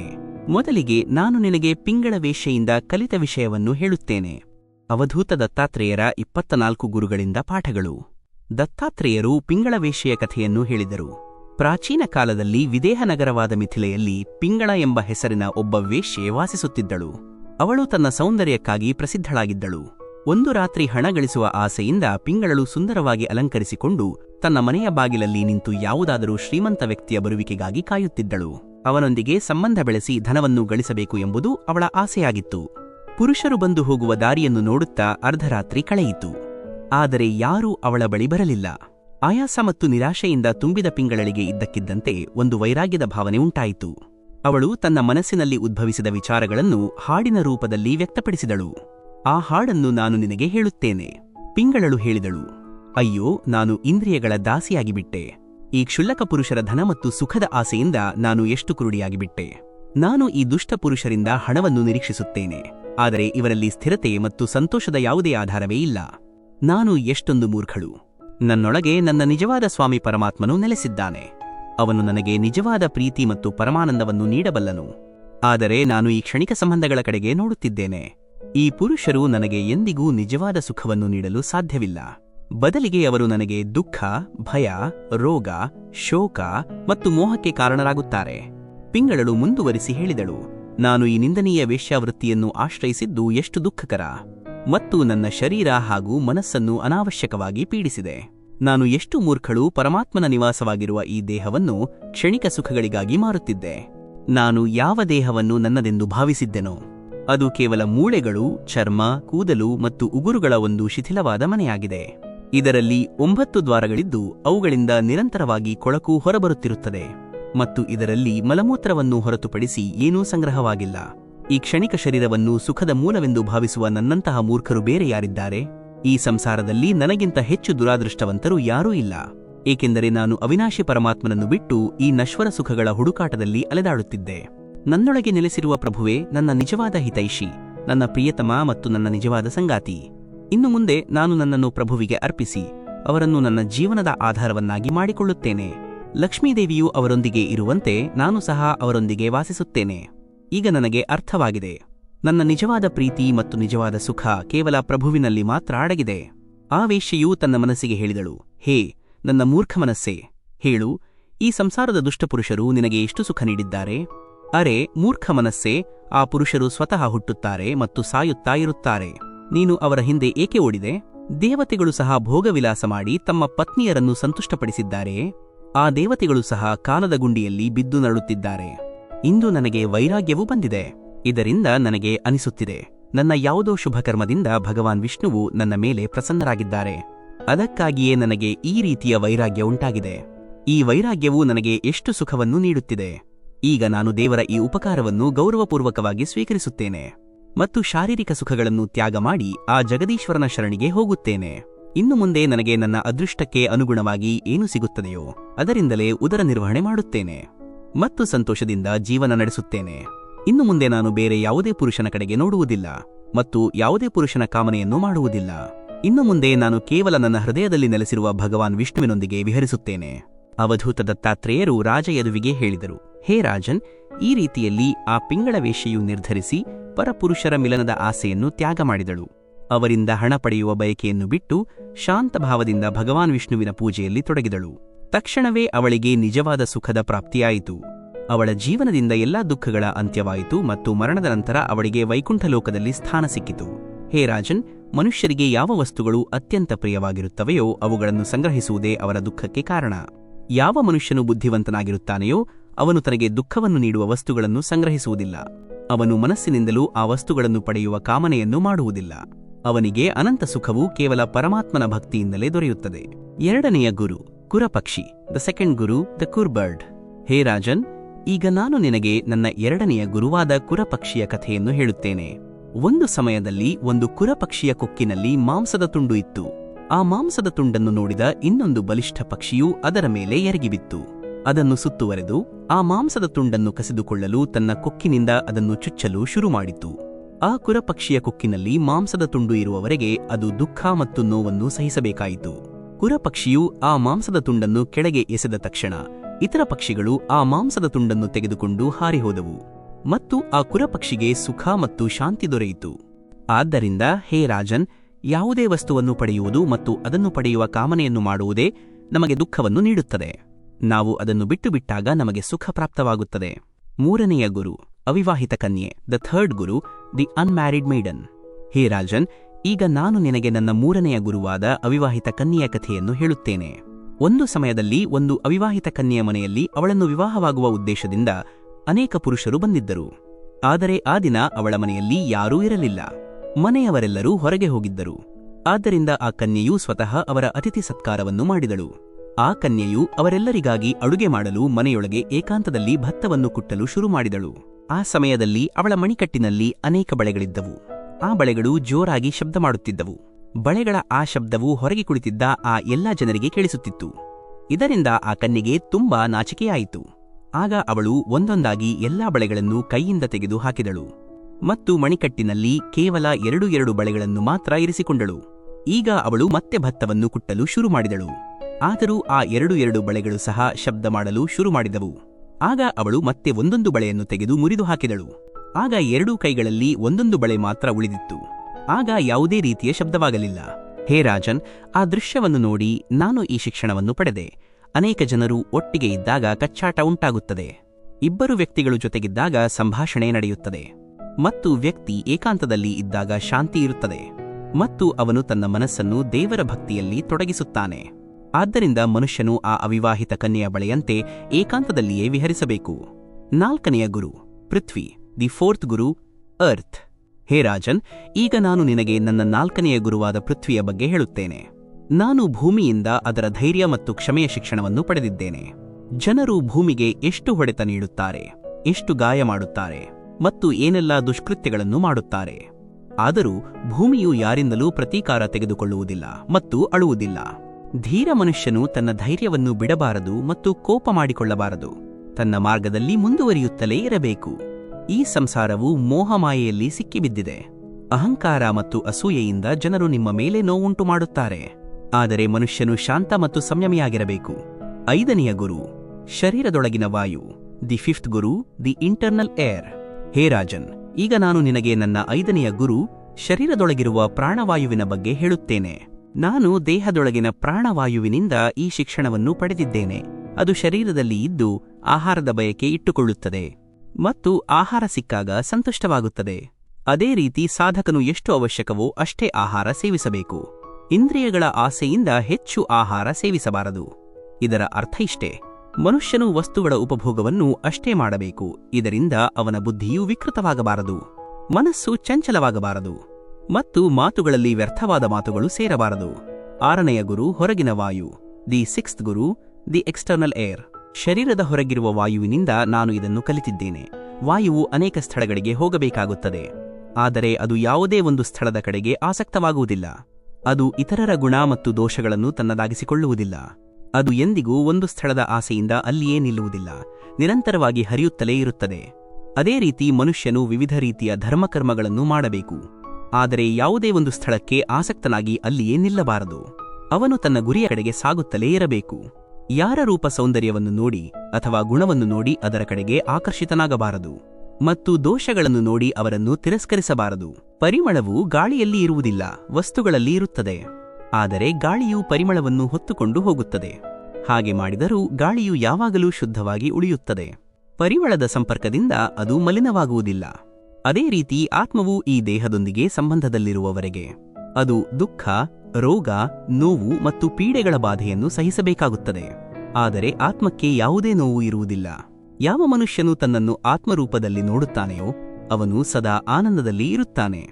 ದೇಹಕ್ಕೆ ಸಿಗುವ ದುಃಖಗಳಿಂದ ಅವನು ಚಿಂತಿತನಾಗುವುದಿಲ್ಲ. 7ನೆಯ ಗುರು ಜಲ, ದಿ 7th ಗುರು ವಾಟರ್.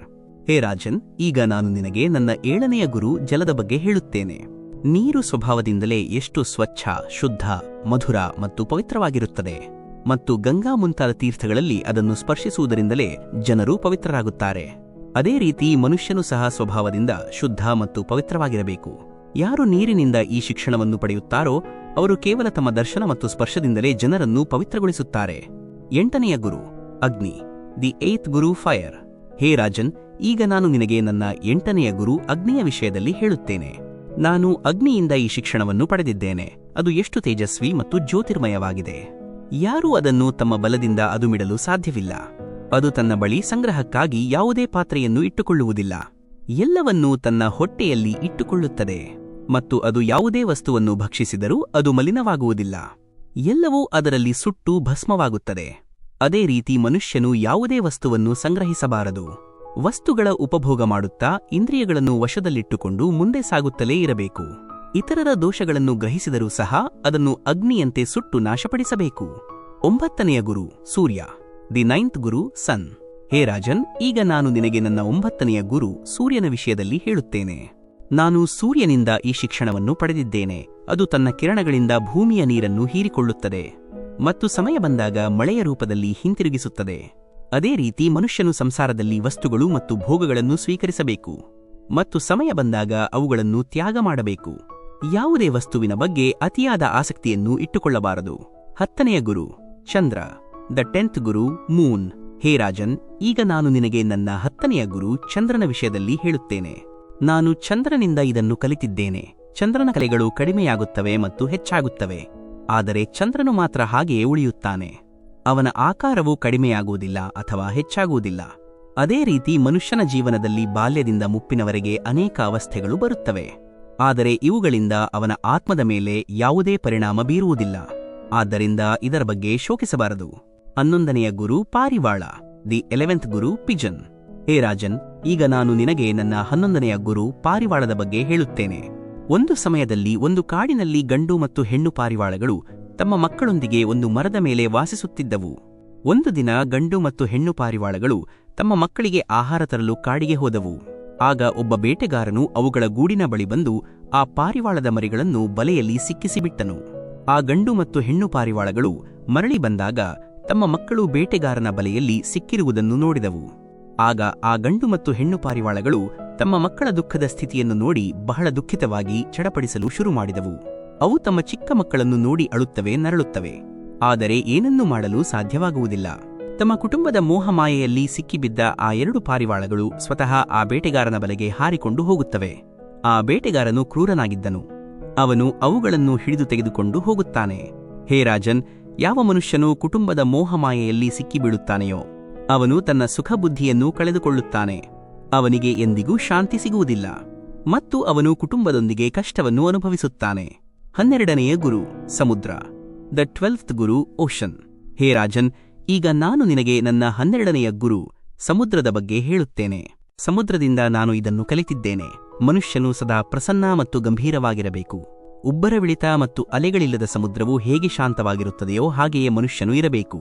ಮಳೆಗಾಲದಲ್ಲಿ ನದಿಗಳ ನೀರು ಸಮುದ್ರದಲ್ಲಿ ಸೇರುತ್ತದೆ, ಆದರೂ ಸಮುದ್ರಕ್ಕೆ ಯಾವುದೇ ವ್ಯತ್ಯಾಸವಾಗುವುದಿಲ್ಲ. ಅದು ಹಾಗೆಯೇ ಉಳಿಯುತ್ತದೆ. ಅದೇ ರೀತಿ ಹೆಚ್ಚು ಸಿಕ್ಕಿದಾಗ ಮನುಷ್ಯನು ಹುಚ್ಚನಾಗಬಾರದು ಮತ್ತು ಗರ್ವಪಡಬಾರದು. 13ನೆಯ ಗುರು ಪತಂಗ, ದ 13th ಗುರು ಮಾತ್. ಹೇ ರಾಜನ್, ಈಗ ನಾನು ನಿನಗೆ ನನ್ನ 13ನೆಯ ಗುರು ಪತಂಗದ ಬಗ್ಗೆ ಹೇಳುತ್ತೇನೆ. ನಾನು ಪತಂಗದಿಂದ ಈ ಶಿಕ್ಷಣವನ್ನು ಪಡೆದಿದ್ದೇನೆ. ಅದು ಅಗ್ನಿಯ ರೂಪದ ಮೇಲೆ ಮೋಹಗೊಂಡು ಅದರಲ್ಲಿ ಹಾರಿ ಬೀಳುತ್ತದೆ ಮತ್ತು ಸುಟ್ಟು ಸತ್ತು ಹೋಗುತ್ತದೆ.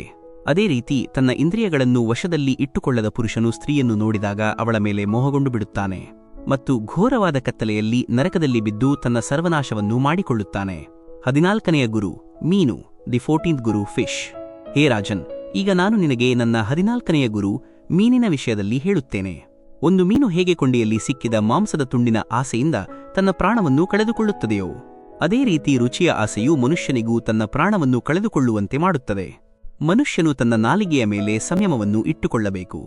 15ನೆಯ ಗುರು ಬಾಲಕ, ದ 15th ಗುರು ಚೈಲ್ಡ್. ಹೇ ರಾಜನ್, ಈಗ ನಾನು ನಿನಗೆ ನನ್ನ 15ನೆಯ ಗುರು ಮಗುವಿನ ಬಗ್ಗೆ ಹೇಳುತ್ತೇನೆ. ಮಗುವಿಗೆ ಹೇಗೆ ಮಾನ ಅಪಮಾನದ ಯಾವುದೇ ಗಮನವಿರುವುದಿಲ್ಲ, ಕುಟುಂಬದವರ ಚಿಂತೆಯೂ ಇರುವುದಿಲ್ಲ. ಅದು ತನ್ನಲ್ಲಿಯೇ ರಮಿಸುತ್ತಾ, ತನ್ನೊಂದಿಗೆ ಆಟವಾಡುತ್ತಾ, ತನ್ನಲ್ಲೇ ಮೋಜಿನಿಂದ ಇರುತ್ತದೆ. ಈ ಜಗತ್ತಿನಲ್ಲಿ ಕೇವಲ 2 ರೀತಿಯ ಮನುಷ್ಯರು ಸುಖಿಗಳಾಗಿರುತ್ತಾರೆ. ಒಬ್ಬನು ಚಿಕ್ಕ ಮಗುವಿನಂತೆ ತನ್ನಲ್ಲಿ ತಾನೇ ಮಗ್ನನಾಗಿರುವವನು ಮತ್ತು ಇನ್ನೊಬ್ಬನು ಗುಣಾತೀತನಾಗಿರುವವನು, ಎಂದರೆ ಸುಖ ದುಃಖ ಮೋಹಗಳ ಗಣದಿಂದ ಹೊರಗಿರುವವನು. 16ನೆಯ ಗುರು ಜೇಡ, ದ 16th ಗುರು ಸ್ಪೈಡರ್. ಹೇ ರಾಜನ್, ಈಗ ನಾನು ನಿನಗೆ ನನ್ನ 16ನೆಯ ಗುರು ಜೇಡದ ಬಗ್ಗೆ ಹೇಳುತ್ತೇನೆ. ಒಂದು ಜೇಡ ಹೇಗೆ ತನ್ನ ಬಾಯಿಂದ ಜಾಲವನ್ನು ಸೃಷ್ಟಿಸುತ್ತದೆಯೋ ಅದೇ ಜಾಲದಲ್ಲಿ ವಾಸಿಸುತ್ತದೆ ಮತ್ತು ಕೊನೆಯಲ್ಲಿ ಅದನ್ನೇ ತಿಂದುಬಿಡುತ್ತದೆಯೋ ಅದೇ ರೀತಿ ಪರಮಾತ್ಮನು ಈ ಸೃಷ್ಟಿಯನ್ನು ನಿರ್ಮಾಣ ಮಾಡುತ್ತಾನೆ, ಅದರಲ್ಲಿ ರಮಿಸುತ್ತಾನೆ ಮತ್ತು ಕೊನೆಯಲ್ಲಿ ಆ ಸೃಷ್ಟಿಯನ್ನು ತನ್ನಲ್ಲಿಯೇ ಸೇರಿಸಿಕೊಳ್ಳುತ್ತಾನೆ. ಆದ್ದರಿಂದ ಈ ಸಂಸಾರದ ಮೋಹವನ್ನು ಮಾಡಬಾರದು. ಈ ಸಂಪೂರ್ಣ ಸಂಸಾರವು ಪ್ರಭುವಿನ ಮಾಯೆ. ಪ್ರಭುವೇ ಇದನ್ನು ನಿರ್ಮಾಣ ಮಾಡಿ ಕೊನೆಯಲ್ಲಿ ಪ್ರಭುವಿನಲ್ಲಿಯೇ ಇದು ಲೀನವಾಗುತ್ತದೆ. 17ನೆಯ ಗುರು ದೇಹ, ದ 17th ಗುರು ಬಾಡಿ. ಹೇ ರಾಜನ್, ಈ ರೀತಿ ನಾನು ಇಷ್ಟೊಂದು ಗುರುಗಳಿಂದ ಶಿಕ್ಷಣಗಳನ್ನು ಪಡೆದಿದ್ದೇನೆ. ಈಗ ನಾನು ನನ್ನ ಶರೀರದಿಂದ ಏನು ಕಲಿತಿದ್ದೇನೆ ಎಂಬುದನ್ನು ನಿನಗೆ ಹೇಳುತ್ತೇನೆ. ಸಾವಧಾನವಾಗಿ ಕೇಳು. ಹೇ ರಾಜನ್, ಈ ಶರೀರವು ನನ್ನ ಗುರು, ಏಕೆಂದರೆ ಇದು ನನಗೆ ವಿವೇಕ ಮತ್ತು ವೈರಾಗ್ಯದ ಶಿಕ್ಷಣವನ್ನು ನೀಡುತ್ತದೆ. ಹುಟ್ಟು ಮತ್ತು ಸಾವು ಇದರೊಂದಿಗೆ ಸದಾ ಜೋಡಿಕೊಂಡಿರುತ್ತದೆ. ಯಾರು ಈ ಶರೀರವನ್ನು ಪಡೆಯುತ್ತಾರೋ ಅವರ ಶರೀರವು ಒಂದು ದಿನ ನಾಶವಾಗುತ್ತದೆ. ಈ ಶರೀರವನ್ನು ಹಿಡಿದಿಟ್ಟುಕೊಳ್ಳುವ ಫಲವೆಂದರೆ ದುಃಖದ ಮೇಲೆ ದುಃಖವನ್ನು ಅನುಭವಿಸುತ್ತಿರುವುದು. ಆದರೆ ಈ ಶರೀರದಿಂದಲೇ ನಮಗೆ ವಿಚಾರ ಮಾಡಲು ಸಹಾಯ ಸಿಗುತ್ತದೆ. ನಾನು ಈ ಶರೀರವನ್ನು ಎಂದಿಗೂ ನನ್ನದೆಂದು ಭಾವಿಸುವುದಿಲ್ಲ. ಒಂದು ದಿನ ಈ ಶರೀರವನ್ನು ನರಿಗಳು ಮತ್ತು ನಾಯಿಗಳು ತಿಂದು ಹಾಕುತ್ತವೆ ಎಂದು ಸದಾ ಭಾವಿಸುತ್ತೇನೆ. ಪ್ರಾಣಿಯು ತನ್ನ ಶರೀರವನ್ನು ಸಂತೋಷವಾಗಿಡಲು ಅನೇಕ ರೀತಿಯ ಕಾಮನೆಗಳನ್ನು ಮಾಡುತ್ತದೆ, ಕರ್ಮಗಳನ್ನು ಮಾಡುತ್ತದೆ, ವಿವಾಹವಾಗುತ್ತದೆ, ಮಕ್ಕಳನ್ನು ಹುಟ್ಟಿಸುತ್ತದೆ ಮತ್ತು ಅವರ ಪಾಲನೆ ಪೋಷಣೆಯಲ್ಲಿ ತೊಡಗಿರುತ್ತದೆ. ದೊಡ್ಡ ದೊಡ್ಡ ಕಷ್ಟಗಳನ್ನು ಸಹಿಸಿಕೊಂಡು ಹಣವನ್ನು ಕೂಡಿಡುತ್ತದೆ. ಆದರೆ ಆಯುಷ್ಯ ಪೂರ್ಣವಾದಾಗ ಈ ಶರೀರವು ನಾಶವಾಗಿ ಬಿಡುತ್ತದೆ. ಮರವು ಹೇಗೆ ಬೀಜಗಳನ್ನು ಸೃಷ್ಟಿಸುತ್ತದೆಯೋ ಅದೇ ರೀತಿ ಮನುಷ್ಯನು ಮಕ್ಕಳನ್ನು ಹುಟ್ಟಿಸಿ ಅವರಿಗಾಗಿ ದುಃಖವನ್ನು ಅನುಭವಿಸುವ ವ್ಯವಸ್ಥೆಯನ್ನು ಮಾಡುತ್ತಾನೆ. ಹಲವು ಮಲತಾಯಂದಿರು ತಮ್ಮ ಒಬ್ಬ ಗಂಡನನ್ನು ತಮ್ಮ ಕಡೆಗೆ ಹೇಗೆ ಎಳೆಯುತ್ತಾರೆಯೋ ಅದೇ ರೀತಿ ಮನುಷ್ಯನ ನಾಲಿಗೆಯು ಅವನನ್ನು ರುಚಿಕರ ಆಹಾರದ ಕಡೆಗೆ ಎಳೆಯುತ್ತದೆ. ಬಾಯಾರಿಕೆಯು ನೀರಿಗಾಗಿ ಎಳೆಯುತ್ತದೆ. ಶರೀರವು ಸ್ತ್ರೀ ಸಂಭೋಗದ ಕಡೆಗೆ ಹೋಗಲು ಉತ್ಸುಕವಾಗಿರುತ್ತದೆ. ಅವನ ಮೂಗು ಸುಗಂಧದ ಕಡೆಗೆ ಎಳೆಯುತ್ತದೆ. ಅವನ ಕಣ್ಣುಗಳು ಸುಂದರ ರೂಪಗಳನ್ನು ನೋಡಲು ಹಾತೊರೆಯುತ್ತವೆ. ಹೀಗೆ ಅವನ ಎಲ್ಲಾ ಇಂದ್ರಿಯಗಳು ಅವನನ್ನು 4 ಕಡೆಯಿಂದ ಪೀಡಿಸುತ್ತಿರುತ್ತವೆ. ಭಗವಂತನು ತನ್ನ ಮಾಯೆಯಿಂದ ಮರಗಳು, ಸರೀಸೃಪಗಳು, ಪಶುಪಕ್ಷಿಗಳು, ಸೊಳ್ಳೆ ಮತ್ತು ಮೀನು ಮುಂತಾದ ಅನೇಕ ರೀತಿಯ ಪ್ರಾಣಿಗಳನ್ನು ಸೃಷ್ಟಿಸಿದ್ದಾರೆ. ಆದರೂ ಅವರಿಗೆ ಸಂತೋಷವಾಗಲಿಲ್ಲ. ಆಗ ಅವರು ಮನುಷ್ಯ ಶರೀರವನ್ನು ಸೃಷ್ಟಿ ಮಾಡಿದರು. ಈ ಶರೀರವು ಅಂತಹ ಬುದ್ಧಿಯಿಂದ ಕೂಡಿದೆ. ಅದು ಅವನಿಗೆ ಬ್ರಹ್ಮದ ಸಾಕ್ಷಾತ್ಕಾರವನ್ನು ಮಾಡಿಸಬಹುದು. ಮನುಷ್ಯ ಶರೀರದ ರಚನೆ ಮಾಡಿ ಭಗವಂತನು ಬಹಳ ಆನಂದಿತನಾದನು. ಆದರೆ ಅದರಲ್ಲಿಯೂ ಒಂದು ದೋಷವನ್ನು ಸೇರಿಸಿದನು. ಈ ಶರೀರವು ಸದಾ ತನ್ನ ಹಿಂದಿರುವ ಇಚ್ಛೆಗಳಲ್ಲಿ ಸಿಕ್ಕಿಬಿದ್ದಿರುತ್ತದೆ. ಆದರೆ ಆತ್ಮಕ್ಕೆ ಲಕ್ಷಾಂತರ ಜನ್ಮಗಳನ್ನು ತೆಗೆದುಕೊಂಡ ನಂತರ ಮನುಷ್ಯ ಶರೀರ ದೊರೆಯುತ್ತದೆ. ಆದ್ದರಿಂದ ಮನುಷ್ಯನು ಈ ಶರೀರದ ಸದುಪಯೋಗ ಮಾಡಬೇಕು. ಈ ಶರೀರ ಸಿಕ್ಕ ತಕ್ಷಣ ಮನುಷ್ಯನು ತಕ್ಷಣವೇ ಮೋಕ್ಷವನ್ನು ಪಡೆಯಲು ಪ್ರಯತ್ನಿಸಬೇಕು. ಇಲ್ಲವಾದರೆ ಪುನಃ ಲಕ್ಷಾಂತರ ಜನ್ಮಗಳಲ್ಲಿ ಅಲೆದಾಡಬೇಕಾಗಬಹುದು. ಹೇ ರಾಜನ್, ಈ ಎಲ್ಲಾ ಗುರುಗಳಿಂದ ಶಿಕ್ಷಣವನ್ನು ಪಡೆದು ನನಗೆ ವೈರಾಗ್ಯ ಉಂಟಾಗಿದೆ. ನನ್ನ ಹೃದಯದಲ್ಲಿ ಜ್ಞಾನದ ಜ್ಯೋತಿಯು ಬೆಳಗುತ್ತಿದೆ. ನನಗೆ ಎಲ್ಲಿಯೂ ಆಸಕ್ತಿ ಇಲ್ಲ, ಅಹಂಕಾರವೂ ಇಲ್ಲ. ನನಗೆ ಏನನ್ನೂ ಪಡೆಯುವ ಆಸೆ ಇಲ್ಲ ಮತ್ತು ಏನನ್ನೂ ಕಳೆದುಕೊಳ್ಳುವ ಭಯವೂ ಇಲ್ಲ. ಆದ್ದರಿಂದ ನಾನು ಸದಾ ಪ್ರಸನ್ನನಾಗಿರುತ್ತೇನೆ. ನನಗೆ ಎಂದಿಗೂ ದುಃಖವಾಗುವುದಿಲ್ಲ. ಈ ರೀತಿಯಲ್ಲಿ ಅವಧೂತ ದತ್ತಾತ್ರೇಯ ಮಹಾರಾಜರು ರಾಜಯದುವಿಗೆ ಜ್ಞಾನವನ್ನು ನೀಡಿ ಆ ಸ್ಥಳದಿಂದ ನಿರ್ಗಮಿಸಿದರು. ಭಗವಾನ್ ಶ್ರೀಕೃಷ್ಣನು ಉದ್ಧವರಿಗೆ ಹೇಳಿದರು, ಹೇ ಉದ್ಧವ, ಈ ರೀತಿಯಾಗಿ ಮನುಷ್ಯನು ಪರಮಸುಖವನ್ನು ಪಡೆಯಲು ಬಯಸಿದರೆ ಅವನು ಸಂಸಾರದ ಮೋಹಬಂಧನದಿಂದ ಮುಕ್ತನಾಗಬೇಕು. ಅವನು ವಸ್ತುಗಳ ಬಗ್ಗೆ ಅತಿಯಾದ ಆಸೆಯನ್ನು ಇಟ್ಟುಕೊಳ್ಳಬಾರದು. ಮಿತ್ರರೇ, ಹೀಗೆ ಭಗವಾನ್ ಶ್ರೀಕೃಷ್ಣ ಪರಮಾತ್ಮರು ತಮ್ಮ ಪ್ರೀತಿಯ ಭಕ್ತರಾದ ಉದ್ಧವರಿಗೆ ಮತ್ತು ನಾರದ ಮುನಿಗಳಿಗೂ ಸಹ ಅತ್ಯಂತ ಮಹತ್ವಪೂರ್ಣವಾದ ಜೀವನದ ಜ್ಞಾನವನ್ನು ಕರುಣಿಸಿದರು. ಒಳ್ಳೆಯದು ಮತ್ತು ಕೆಟ್ಟದ್ದು ಕೇವಲ ನಮ್ಮ ದೃಷ್ಟಿಕೋನದಲ್ಲಿದೆ. ನಾವು ನಿಸ್ವಾರ್ಥ ಭಾವದಿಂದ ಸರಿಯಾದ ಸಮಯದಲ್ಲಿ ಸರಿಯಾದ ವ್ಯಕ್ತಿಗೆ ಸರಿಯಾದ ರೀತಿಯಲ್ಲಿ ಸಹಾಯ ಮಾಡುವುದೇ ನಿಜವಾದ ಸತ್ಕರ್ಮ. ಮೋಹದಿಂದ ಮಾಡಿದ ಕೆಲಸಗಳು ದುಃಖಕ್ಕೆ ಕಾರಣವಾದರೆ ನಿಸ್ವಾರ್ಥ ಸೇವೆ ಶಾಶ್ವತ ಸುಖ ನೀಡುತ್ತದೆ. ದತ್ತಾತ್ರೇಯರು ಕಲಿಸಿದಂತೆ ನಮ್ಮ ಸುತ್ತಲಿರುವ ಪ್ರತಿಯೊಂದು ವಸ್ತುವು, ಪ್ರತಿಯೊಂದು ಜೀವಿಯೂ ನಮಗೆ ಗುರುವಾಗಿ ಪಾಠ ಕಲಿಸಬಹುದು. ಈ ಜ್ಞಾನದ ಆಳವನ್ನು ಅರಿತು ವಿವೇಕದಿಂದ ಬದುಕಲು ನಾವೆಲ್ಲರೂ ಸಿದ್ಧರಾಗೋಣ. ತಮ್ಮ ಅಮೂಲ್ಯ ಸಮಯವನ್ನು ನೀಡಿ ಈ ಮಹಾಜ್ಞಾನವನ್ನು ಕೇಳಿದ್ದಕ್ಕಾಗಿ ಕನ್ನಡ ವಿಚಾರಧಾರೆಗಳು ವಾಹಿನಿಯ ಪರವಾಗಿ ತಮ್ಮೆಲ್ಲರಿಗೂ ಧನ್ಯವಾದಗಳು. ಈ ವಿಡಿಯೋದಿಂದ ನೀವು ಏನಾದರೂ ಹೊಸತನ್ನು ಕಲಿತಿದ್ದರೆ ದಯವಿಟ್ಟು ಕಮೆಂಟ್ ವಿಭಾಗದಲ್ಲಿ ಜೈ ಶ್ರೀ ರಾಧಾಕೃಷ್ಣ ಎಂದು ಬರೆಯಲು ಮರೆಯಬೇಡಿ. ಸ್ನೇಹಿತರೆ, ಭಗವಾನ್ ಶ್ರೀಕೃಷ್ಣನು ನಾರದ, ಉದ್ಧವ ಮತ್ತು ದತ್ತಾತ್ರೇಯರ ಮೂಲಕ ನೀಡಿದ ಈ ಅಮೂಲ್ಯವಾದ ಜ್ಞಾನವನ್ನು ನಿಮ್ಮೆಲ್ಲರೂ ನಿಮ್ಮ ಜೀವನದಲ್ಲಿ ಅಳವಡಿಸಿಕೊಳ್ಳುವಿರಿ ಎಂದು ನಾವು ನಂಬುತ್ತೇವೆ. ಜ್ಞಾನ ಮತ್ತು ವಿವೇಕದಿಂದ ನಿಮ್ಮ ಬದುಕಿನ ಕರ್ಮಗಳನ್ನು ನಿರ್ವಹಿಸಿದರೆ ನಿಮ್ಮ ಯಾವುದೇ ಒಳ್ಳೆಯ ಕೆಲಸವೂ ವ್ಯರ್ಥವಾಗುವುದಿಲ್ಲ. ನಮ್ಮ ಕನ್ನಡ ವಿಚಾರಧಾರೆಗಳು ಚಾನೆಲ್ನ ಈ ಪ್ರಯತ್ನ ನಿಮಗೆ ಇಷ್ಟವಾಗಿದ್ದರೆ ದಯವಿಟ್ಟು ಈ ಜ್ಞಾನಭರಿತ ವಿಡಿಯೋಗೆ ಲೈಕ್ ಮಾಡಿ ಮತ್ತು ನಿಮ್ಮ ಸ್ನೇಹಿತರೊಂದಿಗೆ ಹಂಚಿಕೊಳ್ಳಿ. ನಿಮ್ಮ ಅನಿಸಿಕೆಗಳನ್ನು ಕಾಮೆಂಟ್ ವಿಭಾಗದಲ್ಲಿ ದಯವಿಟ್ಟು ತಿಳಿಸಿ. ನೀವು ಇನ್ನೂ ನಮ್ಮ ವಾಹಿನಿಗೆ ಚಂದಾದಾರರಾಗಿರದಿದ್ದರೆ ಸಬ್ಸ್ಕ್ರೈಬ್ ಮಾಡಿ ಮತ್ತು ಬೆಲ್ ಬಟನ್ ಅನ್ನು ಒತ್ತಿ. ಇದರಿಂದ ನಮ್ಮ ಎಲ್ಲಾ ಹೊಸ ವಿಡಿಯೋಗಳ ಮಾಹಿತಿ ನಿಮಗೆ ತಲುಪುತ್ತದೆ. ಜ್ಞಾನದ ಈ ದಾರಿಯಲ್ಲಿ ನೀವು ಸದಾ ನಮ್ಮೊಂದಿಗೆ ಇರಿ. ನಿಮ್ಮೆಲ್ಲರ ಅಮೂಲ್ಯ ಸಮಯಕ್ಕಾಗಿ ಅನಂತ ಧನ್ಯವಾದಗಳು. ಜೈ ಶ್ರೀಕೃಷ್ಣ, ಜೈ ಶ್ರೀ ರಾಧೇಕೃಷ್ಣ. ನಿಮ್ಮ ಬೆಂಬಲಕ್ಕಾಗಿ ನಮ್ಮ ಕೃತಜ್ಞತೆಗಳು. ನಗು, ಸಂತೋಷ ಮತ್ತು ನಿಸ್ವಾರ್ಥತೆ ನಮ್ಮ ಜೀವನದ ಭಾಗವಾಗಲಿ. ಜೈ ಶ್ರೀ ರಾಧಾಕೃಷ್ಣ.